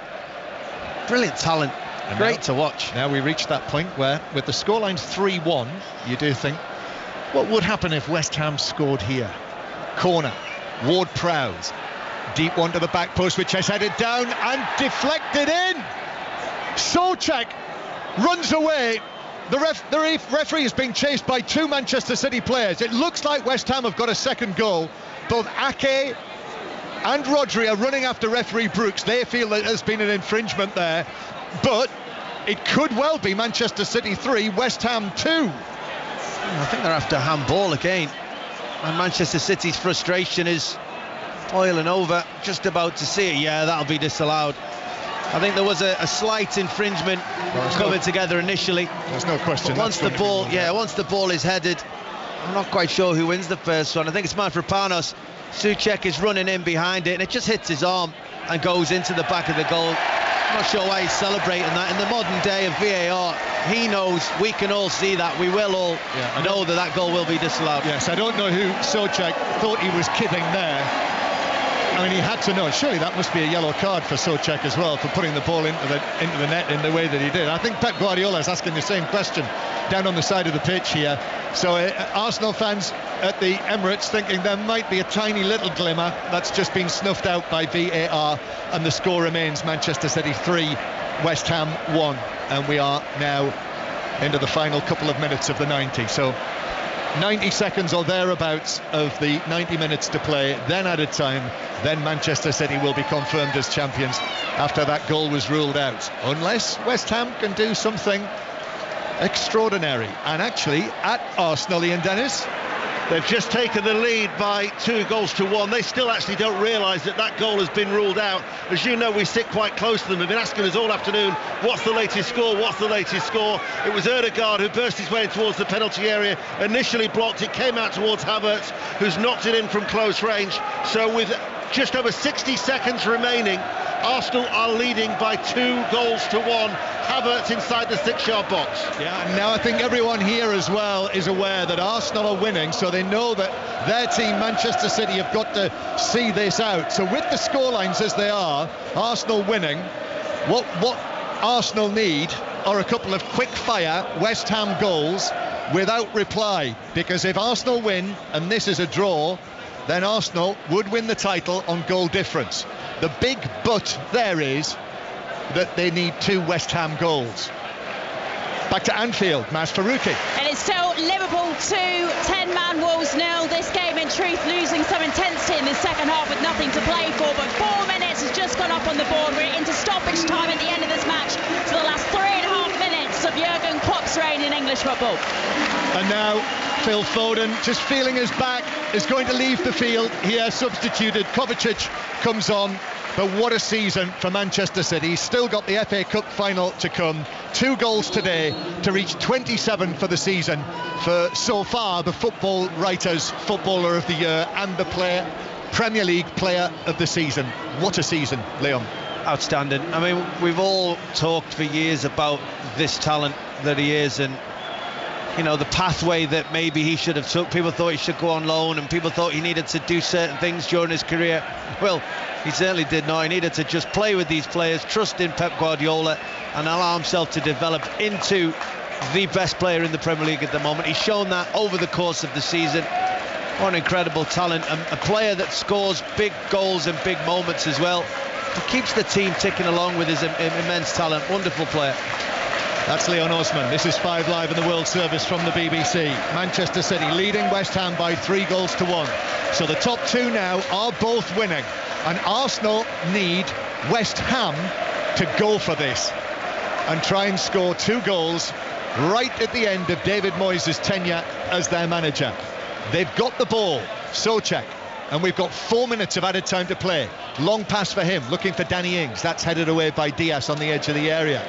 Bernardo Silva just volleys it up into the air. It's headed back into the Manchester City half. Back to Anfield, Maz Faruqi. The emotions are coming to the surface now for Jurgen Klopp. He's wiped away a tear as he sits in the Liverpool dugout for the final time. His head is bowed. All 4 sides of Anfield standing, cheering, applauding him now. And we've got 1 minute and 30 seconds left to play in this match. Yeah, when I was at Anfield a couple of weeks ago, Jurgen Klopp, after the match, said there are 500 reasons I'm not looking forward to the final day.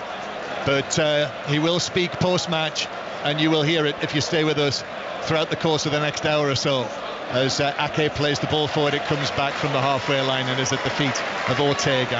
And there is a little flurry of applause. These Manchester City fans inside this stadium and in Manchester City, you know, many of them will have been through the whole story with City, not just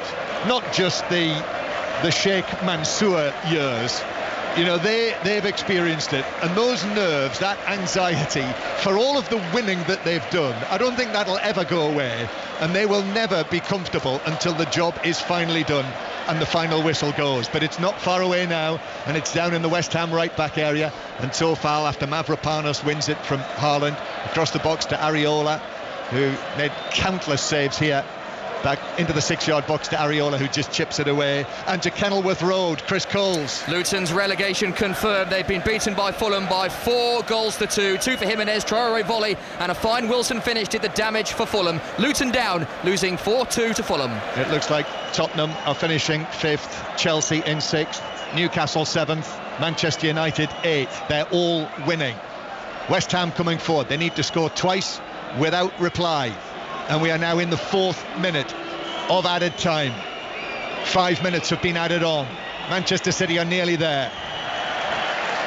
Ball crossed from the left-hand side. And it's deflected out of play for a throw-in that is taken back towards the left-hand side. And what have you spotted, Leon? A huge embrace. David Moyes and Pep Guardiola in front of us, coming together, just sort of speaking probably about their achievements, their careers, and a lot of warmth in front of us. Oh, that's lovely. He put his arm around him, David Moyes. He knows what's going to happen when the final whistle goes, and there is a final shake of the hands there as well between the two of them before David Moyes moves away to his right. We've not seen the finish of him. I'm absolutely certain this is his 1,150th match as a manager. And Nottingham Forest have won at Burnley by 2-1. Their safety in the Premier League is confirmed today, rubber stamped today. But now we have 30 seconds to play. Manchester United have won 2-0 at Brighton, but the teams immediately above them have also won. Fourth place Aston Villa have lost 5-0 at Crystal Palace. Long ball forward for Manchester City. And just there's a group of fans trying to get on the pitch already. Oh, the stewards are having trouble. Some supporters in the end to our right, they're getting over the hoardings and actually walking towards the edge of the pitch. And some people have actually come onto the playing surface, and the match is not over yet. And the Manchester City players are actually going over there. Bernardo Silva is actually running over towards them. Gvardiol, Kyle Walker as well as the Manchester City captain is going across, and they are saying to these Manchester City supporters, get back over the hoardings. Get over the hoardings. And the rest of the City fans, you can hear the reaction. They're saying you have to go back over the hoardings. And I guess referee Brooks is not going to restart play here. Now Haaland has gone across. And we have 3, 4, 5, 6 Manchester City players down in that corner who are saying you have to obey the stewards in that corner. Well, they've not all gone back. They've not all gone back into the stands, but the players are coming away now, and I think referee Brooks might as well. It depends how much he's adding on now. We're beyond the 5 minutes of added time, and more people are just now beginning to try and get over those hoardings. But there it is. And we see a pitch invasion now. The Manchester City supporters pouring onto the pitch. The Manchester City players run for cover, punching the air. I see Ruben Diaz, Rodri, as they arrive through the cordon of police officers on the side of the pitch here. Supporters now flooding onto the field, but the Manchester City players have reached the comparative safety now, and the celebrations can begin. They've beaten West Ham by 3-1, and they've done it. They've retained their title. What a finish. What a second half of the season for them, to finish now here today with a 9th consecutive Premier League win, and that means they are champions again. But not only that, they've won it 4 years running, and no one's done that ever before since this league started in 1888. That's the measure of this history, this achievement that they have managed to put together this season. And Pep Guardiola there, just trying to spot him down in amongst it all. I see his right-hand man, Manel. It's difficult to actually pick him out down there. I'm presuming that he is in amongst that throng of Manchester City coaches and players who are celebrating right in front of the seats. Ortega, the goalkeeper who came in after Ederson's unfortunate injury on Tuesday night, raises his arms. He was beaten by that brilliant Kudus overhead kick in the first half. But really, Leon, it was their performance in the first 20 minutes when they went at West Ham like a storm, and Foden scored those 2 goals. That was the platform for this. Oh, absolutely. I mean, a wonderful, especially first half performance, but even in the second half, it was a very well controlled second half performance. They know exactly what they're capable of. They know exactly what they can do. And this is an incredible achievement. Make no mistake about that. I mean, Manchester City are now talking about winning everything in a season. That's where they've got to. That's how good a football team this is. That's how good a manager Pep Guardiola is. They want to win it all. They didn't win the Champions League this year. They got knocked out. But the 4th and record-breaking way of winning a 4th title in a row should certainly be looked at in the way it is. It's a wonderful achievement, never been done before by an incredible set of football players. Yeah, I think Pep Guardiola has disappeared down the tunnel. I think he's going to enjoy his moment when they actually clear the pitch here, when we will see the trophy presented again to Manchester City. But at the moment we can hardly see a blade of grass out there in the sunshine. There are blue smoke bombs going off in amongst the throng down there, but almost the whole of the pitch surface is absolutely covered. There is one sign down there that reads "The Four Tops Blue Moon" for these 4 consecutive titles that Manchester City have won. More flags as well being raised, and of course too, plenty of inflatable yellow bananas out there, which harks back to the days before of all of the wealth and all of the questions about Manchester City's money. That's the thing here for many of these Manchester City supporters. They go way back, and they could never have dreamt of scenes like this and achievements like this. Well, I'm quite fortunate to have sort of lived the journey with Manchester City. My closest friends from high school was a very, very passionate, or is a very passionate Manchester City fan when they were in the lower leagues, and the pain that I've seen at first hand Manchester City fans go through, and the journey going back to winning with that that important Paul Dickoff goal back in, I think it was at 1999, to propel them on this journey that they're still on at the moment. And make no mistake about it, they are still on a journey. They're at the opposite end of the scale with regards to happiness and joy, but it's still a journey for these Manchester City fans that I think they're ready. They can't quite appreciate it. I think they always expect it to stop at any moment, and that's why they seem to enjoy it so much. And you can appreciate that.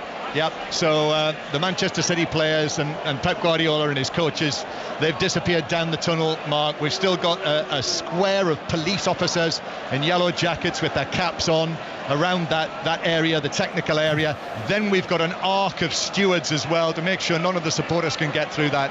And now we hear the bing bongs on the public address system as they appeal to the Manchester City supporters who did invade the pitch to leave the way clear for everything to be set up for the presentation of the Premier League trophy to Kyle Walker and his teammates. 3-1 they won on the day, and they've won the Premier League again. Just give us an appreciation, Leon, as a former player, for what these players and some of them who've been there for all 4 of these titles, to have delivered that consistency, and also, as we were talking about pre-match, to do it in many ways where they've kind of taken the jeopardy out of it so many times. I know a couple of years ago they were 2 down at home to Villa, but they have such an aura about them that you just never doubt that they're going to do it.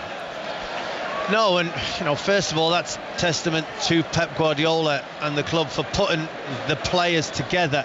But when you put players of this quality together, they have a real belief in each other that they can perform for each other. They won't let each other down. I never reached the heights that these players have had. We got to cup semi-finals and cup finals in a stretch, and even that was difficult to go and repeat it. The expectation that is on your shoulders from the fans. You've done it last season. You've got so close last season. You've achieved so much last season. We're expecting it now, and the expectation is what's difficult, to go and do it again. And this team, it's as if they don't understand expectation. It's as if their own expectation maybe is more important to them. That they just keep on delivering, and it's so difficult to deliver. They deliver in domestic competitions. They deliver.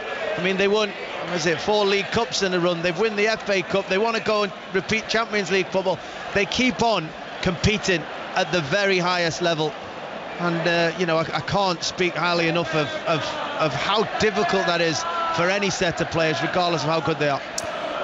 They're trying to clear the pitch then at the Etihad. We'll be there for the trophy presentation. We will get plenty of reaction from there as well. We'll get plenty of reaction from all the games this evening. We're off air at 7 o'clock, and then it is 6:06. But just to give you all the results in the Premier League this evening: Arsenal 2, Everton 1, Brentford 2, Newcastle 4, Brighton 0, Manchester United 2, Burnley 1, Nottingham Forest 2, Chelsea 2, Bournemouth 1, Palace 5, Villa 0, Liverpool 2, Wolves 0, Luton 2, Fulham 4. Obviously at the Etihad, Manchester City 3, West Ham 1, and Sheffield United 0, Tottenham 3. So your final Premier League table: Manchester City finished with 91, Arsenal have 89, Liverpool have 82, Villa have the final Champions League spot, they end with 68. Tottenham are in the Europa League, they have 66. Chelsea also qualified for Europe, they have 63. Newcastle have 60. Manchester United finish 8th with 60. West Ham are 9th with 52. Palace end in the top half. What a job from Oliver Glasner, and they finish with 49 points. Brighton are 11th with 48. Bournemouth also have 48 in 12th. Fulham have 47 in 13th. Wolves are 14th with 46. Everton finish 15th with 40. Brentford with 39 are 16th. Forest have 32 and finish 17th.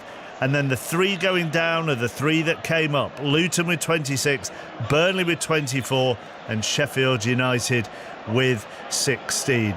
The celebrating Manchester City fans on the pitch at the Etihad contrast with a crestfallen Arsenal squad on the pitch at the Emirates. Ian Dennis. Yes, to the backdrop of Sweet Caroline, the Arsenal players are just gathered inside the centre circle. Some of them are sat down, some of them are on the haunches, some of them are just standing and just looking despondent as they wait to do what would be a lap of appreciation rather than a lap of honour, because this was a case of all or nothing for Arsenal. They at least did their bit, but 1989 remains the last time when the leaders were overtaken on the final day in the English top flight.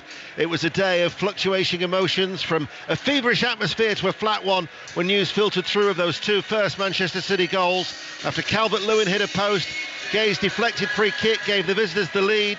Everton singing the blues, Arsenal feeling the blues. However, Tomiyasu levelled before half-time and the Emirates was re-energised. But Everton were resilient. Havertz hit a post, Smith Rowe hit the crossbar before Havertz sealed the winner in the 89th minute. But after collecting 49 points from a possible 54 in 2024, it still wasn't enough. Mark Warburton is alongside Ian. Tough this for Arsenal, isn't it? Really is. I mean, they've worked so hard, tirelessly all season, produced some great football, high quality goals from all over the pitch. So many positives for Mikel and his team and the supporters here to watch. But unfortunately, events outside their control, and so they just fell short. But a tremendous season and definite progress made. And that's what Mikel Arteta will have to remind his players. I mean, I've got all 10 games on monitors in this studio. And probably the Arsenal group look more down than any other squad that I'm looking at really at the moment. They really do. The sense of disappointment and frustration is more than palpable. You can watch them look at their face and look at the Declan here, how disappointed they are. But they've had a tremendous season.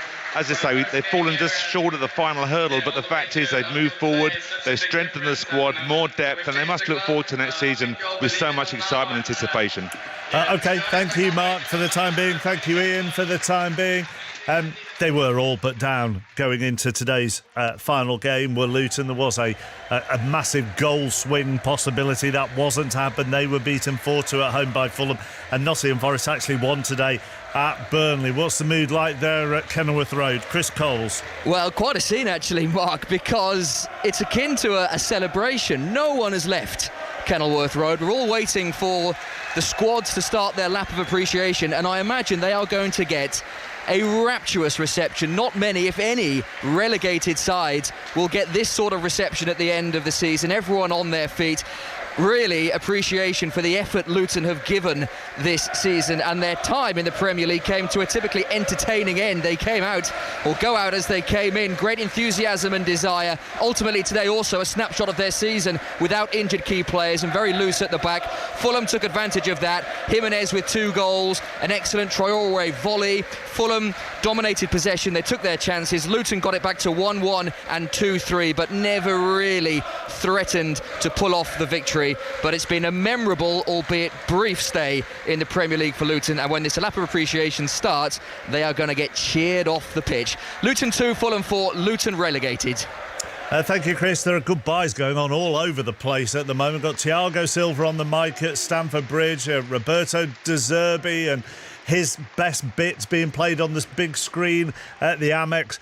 The mother of all goodbyes today, though, is coming at Anfield. Maz. The mood a little bit better, though, now, Mark, the playlist. Don't worry about a thing. Every little thing is going to be all right. Just booming out through the speakers. The mood is celebration. We wait for Jurgen Klopp to come out of the tunnel here at Anfield and address the fans here at this stadium for a final time as the Liverpool manager. Liverpool greats from down the years, amongst those in the stands, and there's still all packed, all four stands here, apart from that little Wolves section down towards my left-hand side. At full time, Jurgen Klopp embracing all his players, all his support staff, even all the Wolves support staff as well. A massive hug for Gary O'Neill.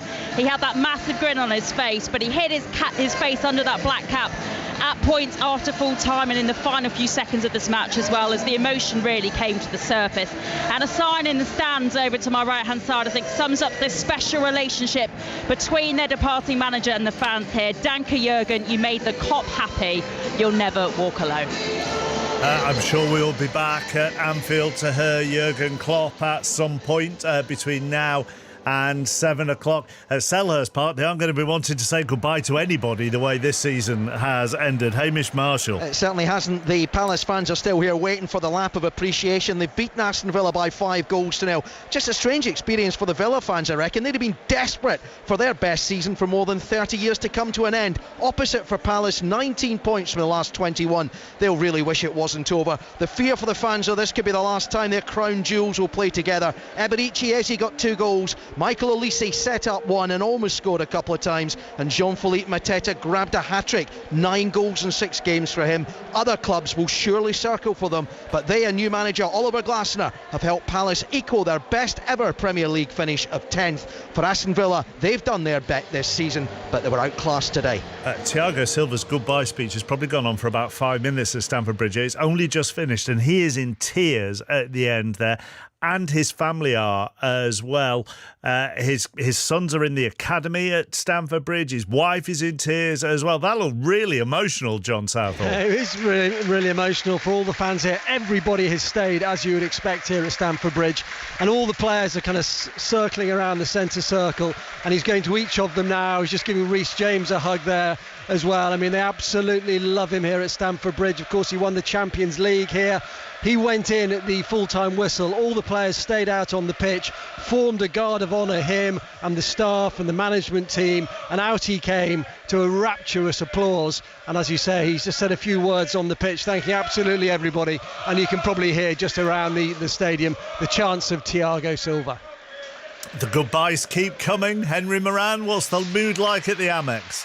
Well, it's a mood of sadness and reflection, I think, as Roberto De Zerbi waves goodbye to the Brighton crowd. He's just walking in front of me, pointing out some friends and family high up in the tiers behind me. But I think it's been a performance which has rather summed up Brighton's season, dominating large periods of the game, failing to take chances, and ultimately Manchester United's 2 goals in the second half through Darlow and Højlund enough to at least finish their season on a bright note. De Zerbi departing. They put together that goodbye video very quickly, bearing in mind we only learned of the news yesterday. Very special relationship he's got with these supporters, clearly, and having taken Brighton to their highest league finish and European football last season, he'll have many special memories of his time here at the Amex Stadium. Finished in his final game, Brighton 0, Manchester United 2. Just watching all these screens. Tom Lockyer, who we speak to a regular amount on 5 Live, is on the pitch at Kenilworth Road with his baby.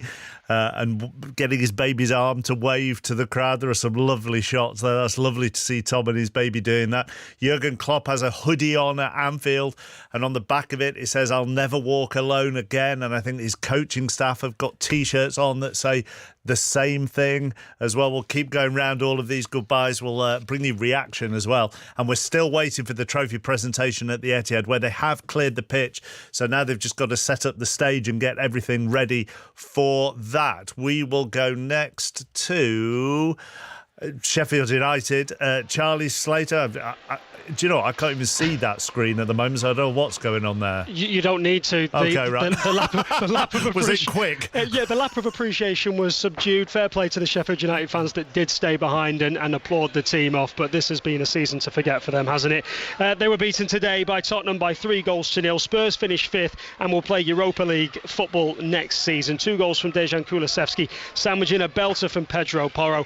It's been a tough Sweet for Ange Postecoglou. Reason for cheer, though, at the end of it as they leave for Australia tonight for that post-season friendly against Newcastle. Meanwhile, a fitting end to a horrible season for Sheffield United, relegated with the third worst record in Premier League history. They'll prepare for the Championship. Tottenham will plan for Europe. It finished Sheffield United 0, Tottenham 3. Let's go to Turf Moor next, where Burnley were beaten this afternoon by Nottingham Forest by 2-1. Sani Rajavajala. Yeah, Burnley's players and the family been on the pitch, kids doing cartwheels, the adults kind of reflecting on a gruelling season, really. It's Chris Wood's double against his old club inside the first 15 minutes that did it. Forest were comfortable throughout as they stay up for another season in the Premier League. Josh Cullen's deflected effort in the second half gave Burnley something to cheer, but of course they're heading back to the Championship where they'll hope for happier days to come. It's clearing fast here at Turf Moor. It's finished Burnley 1, Nottingham Forest 2.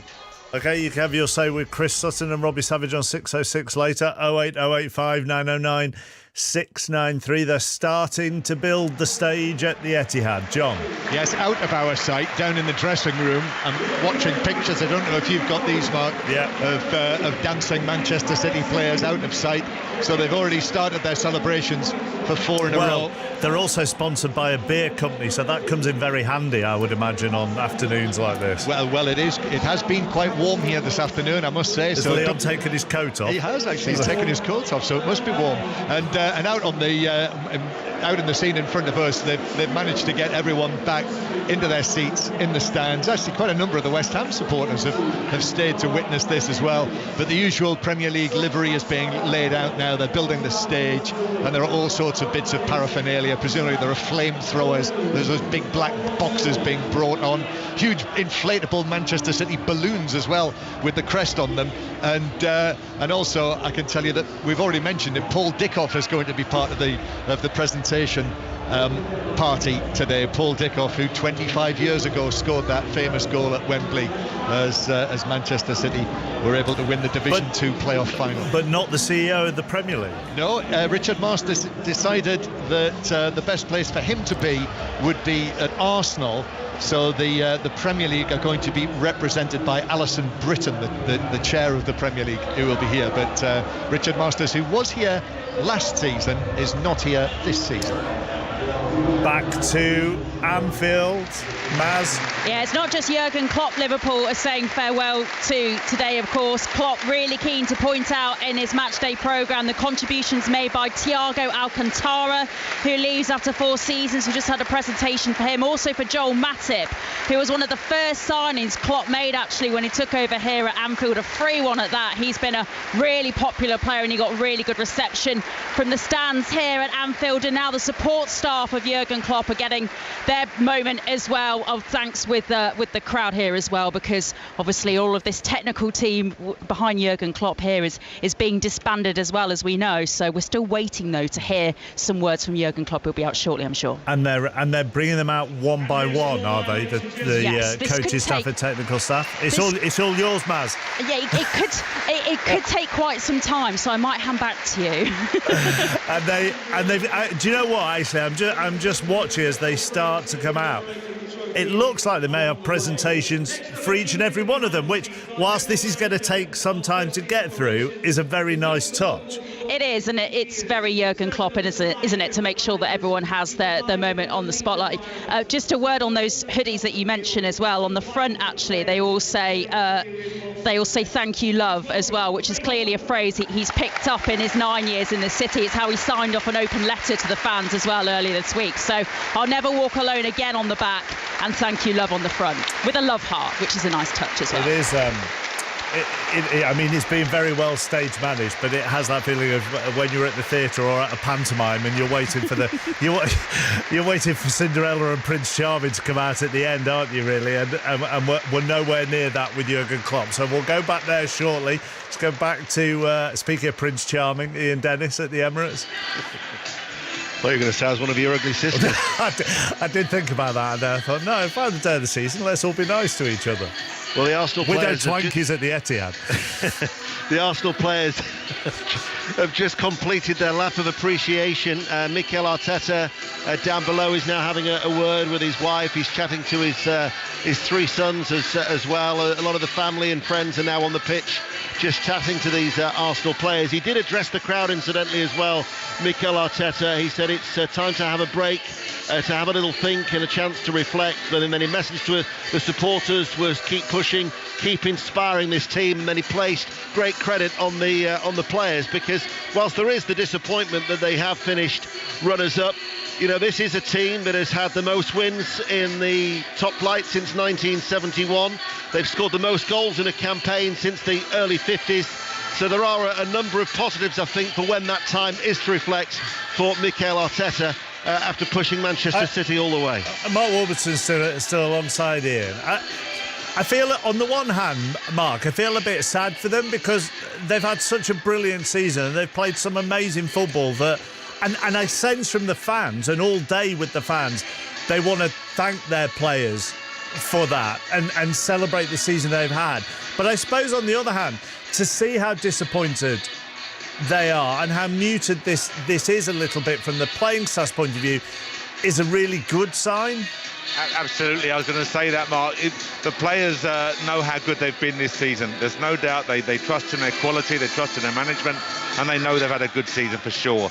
But they've sensed they could get to the final hurdle and get this job done. So for Man City to do that away from them and then to lose the title, I understand their frustration. The fans will be pleased with so many aspects. How they've come on this season, the depth of the squad, reaction to injury, the goals for me from so many different players, be it Saka, Havertz, Trossard, you've got Odegaard, etc. Everyone contributing, so many positives. But this must surely ignite them for next season. They know what they've got to do to close that very, very fine margin to Man City. One or two key acquisitions over the summer could make a huge difference to give them that final push to achieve the glory that club of this stature undoubtedly deserves. Mark, Ian, for the moment, thank you. Some lovely scenes at Luton. Tom Lockyer and his whole family having photographs in front of the Luton fans as they say goodbye, all of them, to the Premier League at Kenilworth Road this afternoon. Some lovely shots from inside the tunnel at Anfield, where Jurgen Klopp and his backroom staff are waiting one by one to be introduced to the Anfield crowd as they come out to take their gratitude. And at Brighton at the moment, as Roberto De Zerbi talks to the fans, Henry Moran, those fans are chanting back that they want him to stay. Yeah, we want you to stay as the chant, and he had to stop what he was saying and that speech to wave goodbye to these Brighton supporters. Visibly emotional, Roberto De Zerbi. We only learned of this news yesterday that he'd be leaving the club. An interesting message that we got as well. It was, we've agreed to end my time at Brighton so the club and I can continue to work in the way that suits each of us best. And that feels a little bit cryptic to Brighton supporters. They clearly have a very special bond with him, and that chant goes up around the ground once again to acclaim who is a man that has led Brighton to territory they'd never been to before. Big banner at the stadium as well that says "Grazie Mister" as he continues to talk there. Now, as we look for clues and goodbyes, I wonder what's going on at Brentford and Ivan Toney. Alistair Bruce Ball. Yes, well, I'm still waiting, Mark. I'm I'm in the tunnel here at Brentford, but the players and Thomas Frank and co are out there on the pitch in the sunshine, just doing their lap of honour at the moment. That off the back of a 4-2 defeat against Newcastle today. They woke up in the second half, actually, Brentford, 3-0 down at half-time, and the second and third goals they conceded in the first half, very much of their own doing. Newcastle were ruthless and punished them. Ivan Toney thought he'd scored, and we've been speculating, of course, that potentially today could be his last game for the club. That was ruled out for offside early on, but Brentford got it back to 3-2 in the second half, and Newcastle just gave themselves that little bit of breathing space late in the game. Bruno Guimaraes scoring the fourth to make it 4-2, and then donning a bucket hat in the joyous celebration. So what that means for Newcastle, I've just been speaking to their manager Eddie Howe, is a 7th placed finish, and that should mean mean European football. It will mean European football in the Europa Conference League next season if Manchester City win the FA Cup next Saturday. So Newcastle fans for a day will become Manchester City fans. And interestingly, Mark, just in the chat I had to Eddie Howe there, I was just asking him about the season as a whole. You know, last season obviously finished fourth and qualified for the Champions League. They've had that adventure this season. He actually said he feels that the club has made progression this season, even though you look at the league table and it wouldn't strictly tell you that. It's a bit more nuanced than that. So interesting to listen to Eddie Howe after the game. OK, Ali, for the moment, thank you very much. I can see what's going to happen a mile off here, because at Anfield, they're still bringing out the backroom staff one by one. At the Etihad, they're still building the stage. I guarantee the trophy will be lifted at City at the same time Klopp comes out at Anfield. Let me just remind you of the results in the Premier League today. If you're just getting back in your car, having been saying goodbye to someone at a ground or celebrating your side's final match of the season, well, Arsenal 2, Everton 1, Brentford 2, Newcastle 4, Brighton 0, Manchester United 2, Burnley 1, Nottingham Forest 2, Chelsea 2, Bournemouth 1, Crystal Palace 5, Aston Villa 0, Liverpool 2, Wolves 0, Luton 2, Fulham 4, Manchester City 3, West Ham 1, Sheffield United 0, Tottenham 3. Manchester City are the champions. Arsenal and Liverpool and Villa are in the Champions League. Tottenham and Chelsea definitely qualifying for European competition. Newcastle will as well if Manchester City win the FA Cup next week. In the League 2 playoff final, Crawley beat Crewe 2-0. Final day of the Scottish Premiership season in the bottom half today. Livingston 1, Hibs 1, Motherwell 1, St Johnstone 2, Ross County 2, Aberdeen 2. It means St Johnstone get out of that relegation playoff on the final day of the season because they won at Motherwell. Ross County's point against Aberdeen means they drop into that, and they will play Wraith for a place in the Scottish Premiership next season. England's women beat Pakistan in the third and final T20 international. They take the series 3-0. Warrington beat Huddersfield 46-10 in the Men's Challenge Cup semi-final. They will play Wigan in the final.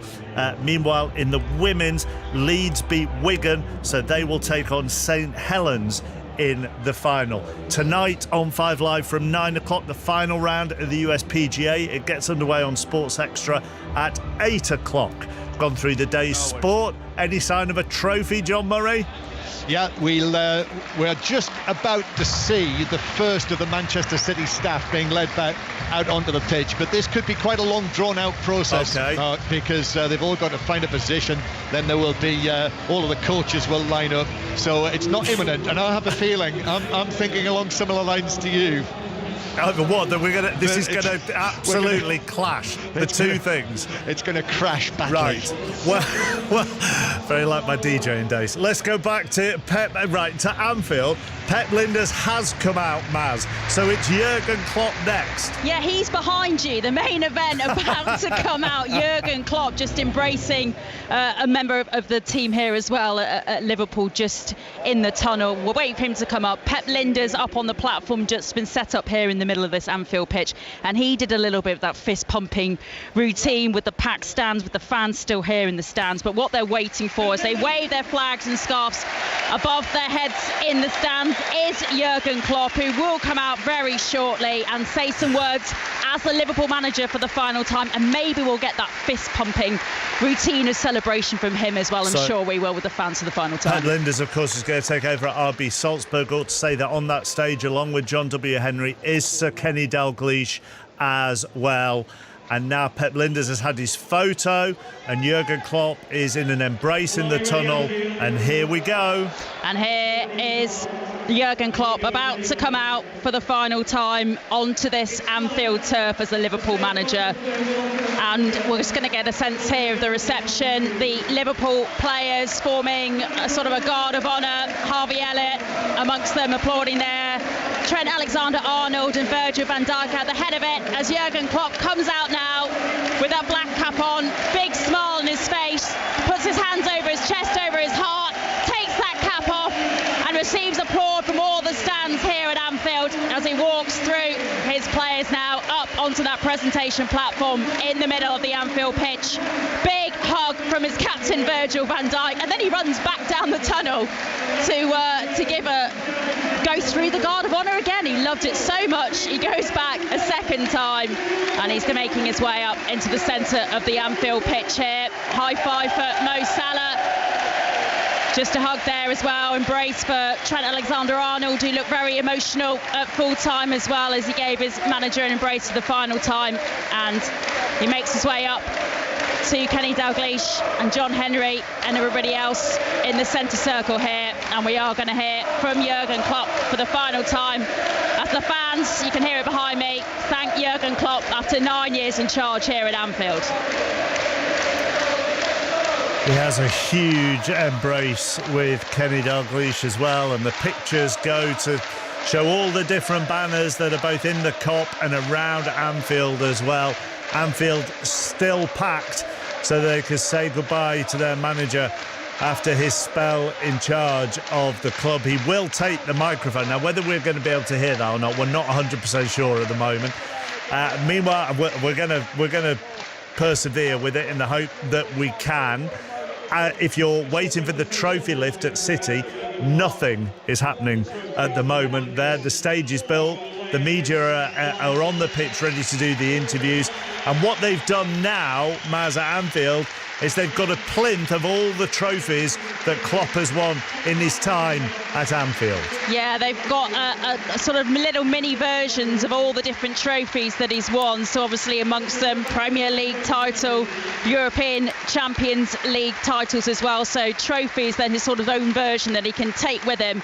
And then they've also got a framed sort of another thing there as well. It's quite difficult. Pennants from the Cup finals. It's quite difficult to see from up here, and my monitor's just gone off, so that's helpful. I think here you go, Jurgen. Here's a framed thing of your time, as it was. It's a framed thing. It's a good job that I'm not in charge of this emotional moment between Jurgen Klopp and the Liverpool team here now. But yeah, he's obviously quite moved by what's happening here, and hopefully now we are about to hear from him. The most obvious question is, how are you feeling right now? I'm completely surprised. I thought I'm already in pieces, to be honest, but I'm not. I'm so happy. I can't believe it. I'm so happy about you all, about the atmosphere, about the game, about being part of this family, about us, how we celebrated this day. It's just incredible. Thank you so much. You've seen so many of the flags that they have made for you. The singing was almost permanent throughout the whole game today. So many famous games here over the days and the nights. If there was one that you could go back to, which one would it be? Which game here? One of the City games we drew. Well, that would have helped. No, the atmosphere is absolutely great. Thanks for ignoring my request to not sing my song completely since weeks. Yeah. So.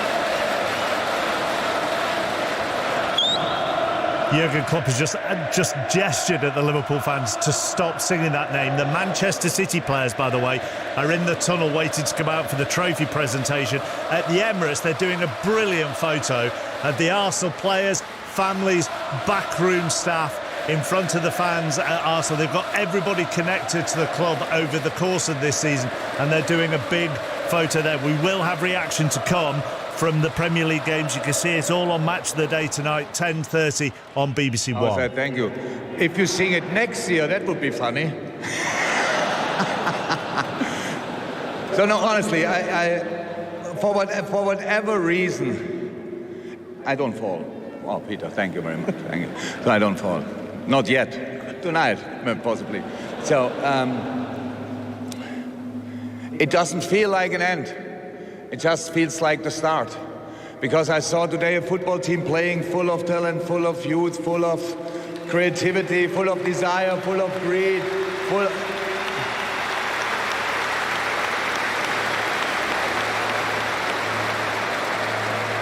That's one part of development. That's what you need, obviously. But obviously, since a few weeks, I get absolute too much attention. It feels really uncomfortable. But in this time, I realized a lot of things. People told me that I turned them from doubter into believer. That's not true. It is not. Wait. Believing is an active act. You have to do it yourself. I just said we have to. You did it. So that's a big difference. And who tells you? Nobody tells you now to stop believing. So because this club is in a better moment than, not ever. Well, maybe ever. I'll have to ask Kenny. Probably ever. Yeah. So since a long time. Let me say like that. So we have this wonderful stadium. We have this wonderful training center. We have you, the superpower of world football. Wow. And as he pays tribute to the Liverpool fans, Paul Dickoff at the Etihad has brought the Premier League trophy out onto the plinth. Paul Dickoff, who scored that goal against Gillingham in the playoff final so many years ago. And look where City are now. 4th title in a row. Back there in a moment for them to lift the trophy as Jurgen Klopp continues to talk to the Liverpool fans at Anfield. The backroom staff at City have made their way onto the pitch. The players and Pep Guardiola are still in the tunnel. If we are worried or excited, we decide if we believe or we don't believe. We decide if we trust or if we don't trust. And since today, I'm one of you. And I keep believing in you. I stay a believer 100%.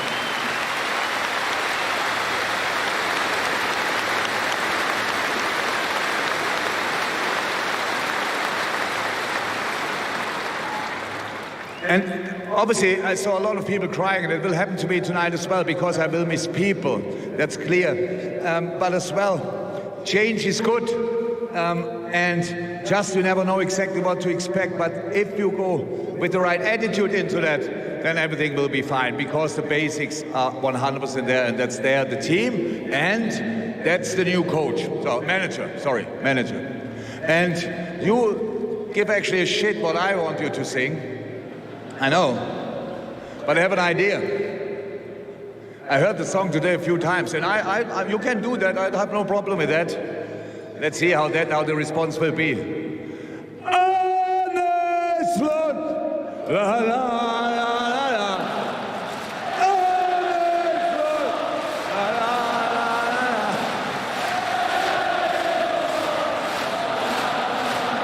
He has done everything in that speech, and if there's more to come, we will record it for you and we will play it later on, and I'm sure you will see it everywhere. But he has done that whole speech with a massive, massive smile on his face. He has looked like he is thoroughly enjoying himself, and that message to the Liverpool fans was change is good. Meanwhile, at the Etihad, Pep Guardiola looks deep in thought as he walks out onto the pitch, as he and his City players get ready to lift their 4th consecutive Premier League trophy. John Murray. Well, I'm delighted to say, Mark, that he's finally got rid of that thick, chunky, black, woolly knitwear that he's been wearing over the course of the last few weeks, and so he should today. If it was superstition, then it's done the trick. And he walks out now, and he waves all around the Etihad, and he punches the air. What he's wearing now is just like the rest of the backroom staff, who are all lined up next to the big purple carpet. They walk through an arch as they come out of the tunnel, and he is leading his players out now, and Pep Guardiola is wearing a sky blue Manchester City shirt, which has on the back of it a golden 24, and above that written champions. And now the players are being introduced as well, and they come into our sight. Leon Osman sitting next to me here. We're just to the left of the halfway line, and we're watching the Manchester City players come out. There's Erling Haaland as well. Erling Haaland Julian Alvarez, who's been a superb backup. He didn't get onto the field today, but they walk out now. The two City mascots are there, and they walk through the arch, which has Champions 2023-24 written on it, and the Premier League crest. And Kevin De Bruyne now appears. He missed half the season, Kevin De Bruyne. Nevertheless, Leon, what an impact he made once he got back to full fitness. Yeah, oh, absolutely. I mean, he's such a quality player. He turned up exactly when they needed him to. And that game away at Newcastle springs to mind when he came on the pitch for, it was like a cameo, half an hour's performance, and scored one, set another up, and, you know, reinvigorated, re-energised this Manchester City attack on the Premier League. And every one of these players, regardless of if they played a minute or they played every minute that they could in the Premier League, have contributed to this fourth title in a row, and they'll be delighted, they'll be extremely proud, and I can't speak highly enough of what they've done. So they're just beginning to hand out the medals. Pep Guardiola's already received his mark. He's standing on the stage. I can see it glinting in gold, hanging on the ribbon round his neck, and he's waving to, I presume, his friends and family in the tier above us inside the stadium. So it won't be too long before Kyle Walker, who was last out of the tunnel, will be called forward to pick up the trophy. It won't, and just to keep you across everything that is happening at Arsenal, all the players and the friends and the family are still on the pitch there. They're not moving there. And the only other place where I can still see everything going on at the pitch is at Anfield, where Jurgen Klopp's speech didn't last very much longer after we left it. And then him and his coaching staff all held hands and ran towards the Kop, and they all did that Jurgen Klopp fist pump together in front of the Kop. And now Klopp on his own is making his way around all the other stands, hopping and skipping and doing that same fist bump thing to every corner of the ground before he says goodbye. Where are we up to with your players, John Murray? Well, Phil Foden has just been called forward, and what a season he has had. He's already picked up 2 of the big awards, the Premier League Player of the Season this week and the Football Writers Footballer of the Year trophy. He was handed that this week, and he scored 2 goals today, 27 this season, 19 in the Premier League. And talk about superstitions, he's worn that white bandage, Leon, all the way through this season. But Kyle Walker told us, I think halfway through the season, they call him the sniper because of his celebration, and he has been the sharp shooter, hasn't he, this season? Yeah, he has, and he stuck with that bandage as much as Pep Guardiola stuck with that lucky jumper, even in the height of the May sunshine. But yeah, I mean, outstanding contribution. I mean, he's won the award for the best player this year, and rightly so. Phil Foden, he's been absolutely incredible, and I think we've seen not the emergence of Phil Foden, but the announcement that I am now here, I am now the best player in the Premier League. And how long can he play at this level? I mean, he's still only young. He's still got plenty of his career left ahead of him. So the signs are brilliant for Manchester City. That medal that he's picked up today, that Premier League winners medal, that's his 6th. So he's won it 6 times now. Kyle Walker 6, John Stones 6, De Bruyne 6, Bernardo Silva 6, Ederson 6. That's the amount of trophy winning experience there is. But the point is about Phil Foden at 23 years old, nearly 24, he is the youngest to win it 6 times, 6 Premier League winning medals. Well, that in itself is quite incredible. I mean, you think of some of the Manchester United players that obviously started and came through the youth and went on to win multiple Premier League titles.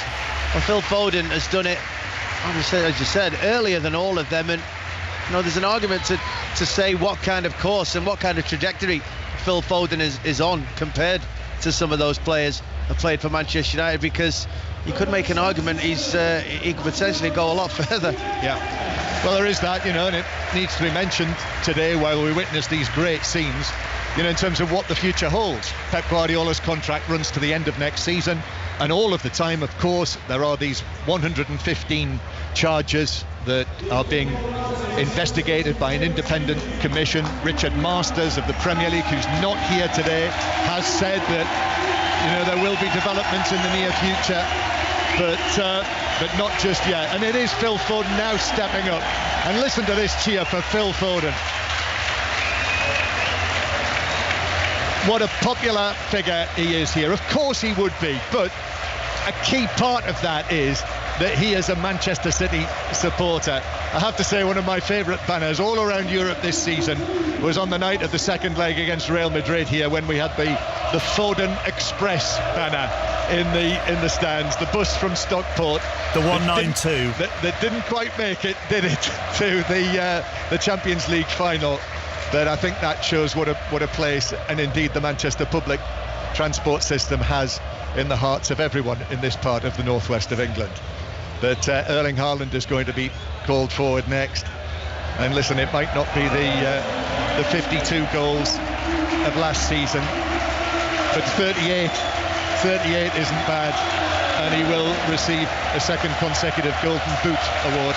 Yeah, I mean, if he'd have done it the other way around, everybody would just be cheering it on. But when you burst onto the scene and get into the 50s the first time, people expect, and that's what expectation is. But, you know, he's won for the second year running the Golden Boot. People thought it was a competition a couple of weeks back, and he showed them with, you know, was it 5 goals in a game, 4 goals in a game against Wolves, that no one was competing with him.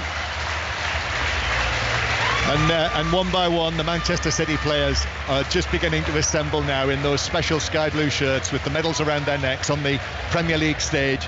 It won't be too long before Kyle Walker is going to be called forward. Kevin De Bruyne is there. Here's Bernardo Silva.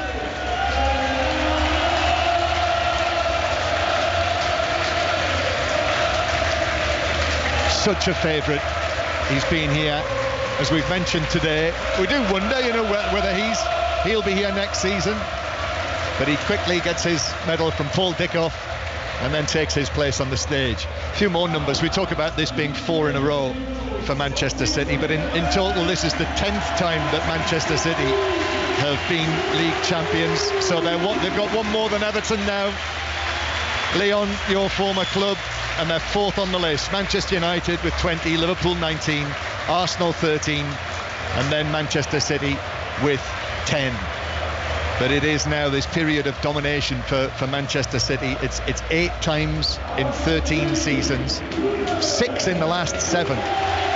So those 6 titles in the last 7 years, all 6 under Pep Guardiola. This is his 8th season, and he, I'm sure, is watching with great pride as all of his players who have performed for him this season. It might yet be a league and FA Cup double.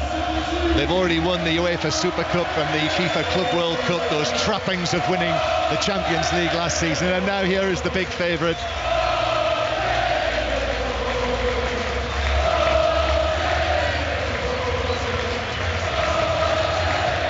Kevin De Bruyne's name echoes around the stands of the Etihad Stadium as Alison Britton from the Premier League gives him his medal. As a little word there from Paul Dickoff as well as he walks past him. It's a great choice as well. Michael Crowther is the other man who is handing out the medals. Michael Crowther, Manchester City fan, who's been a part of the special Reminisce City sessions that the club put on. But it is now the captain, Kyle Walker, who steps forward. Kyle Walker, his 300th appearance for Manchester City today. It was Ilkay Gundogan last season. Kyle Walker, what a moment of pride this is for him. 33 years old. Paul Dickoff says, go and get it.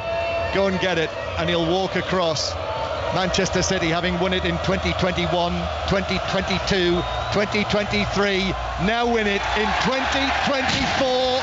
And Kyle Walker lifts it high. 1, 2, 3, 4 in a row for Manchester City. Never been seen before. The sky blue confetti goes up. The flamethrowers send their burning flames high into the air. The smoke bombs go up as well.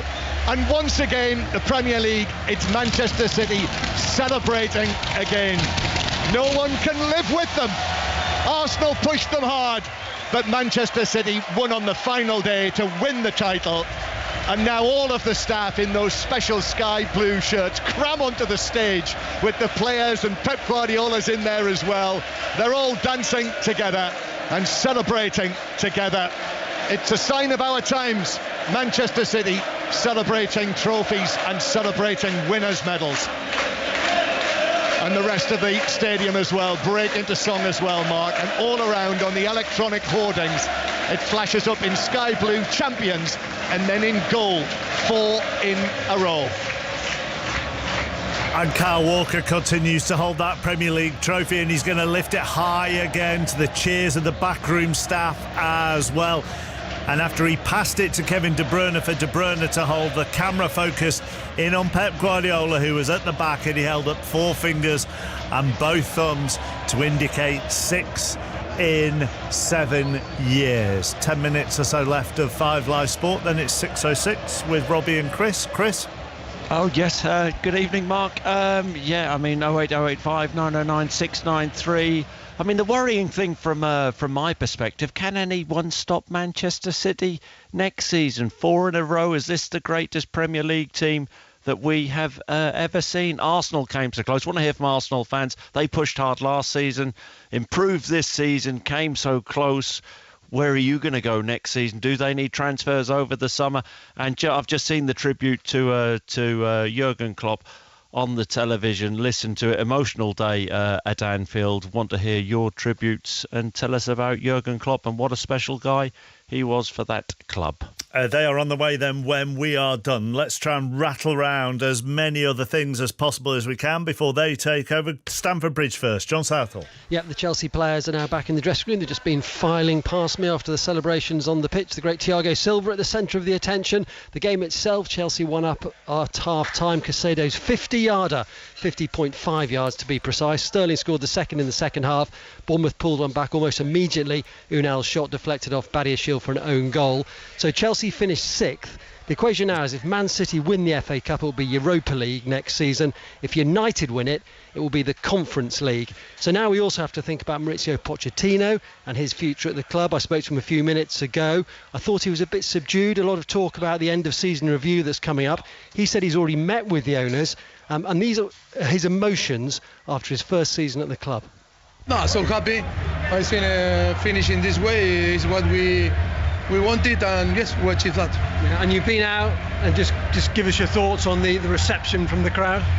No, really good. I think today was a very emotional day because of also the goodbye of Thiago, and I think it was amazing atmosphere, and I think the end, winning the game, and with Thiago talking and saying goodbye, I think it was a perfect end. Yeah. You've finished in a European place, don't know yet if it'll be Europa League or Conference League. I mean, how important is that for your progression as a club? Yes.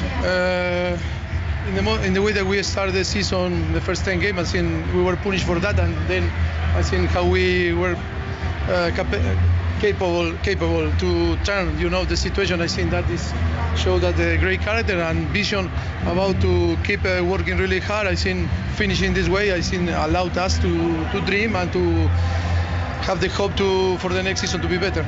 You'll speak with the owners and the sporting directors and have the review. What will you be suggesting? What needs to happen to move on? No, we thought. I was with Todd last week. He invited me for a dinner. He was really nice. It was so nice, and I think happen what happened, always to keep a very good relationship or develop a very good relationship. I think it's fun. And all on the same page.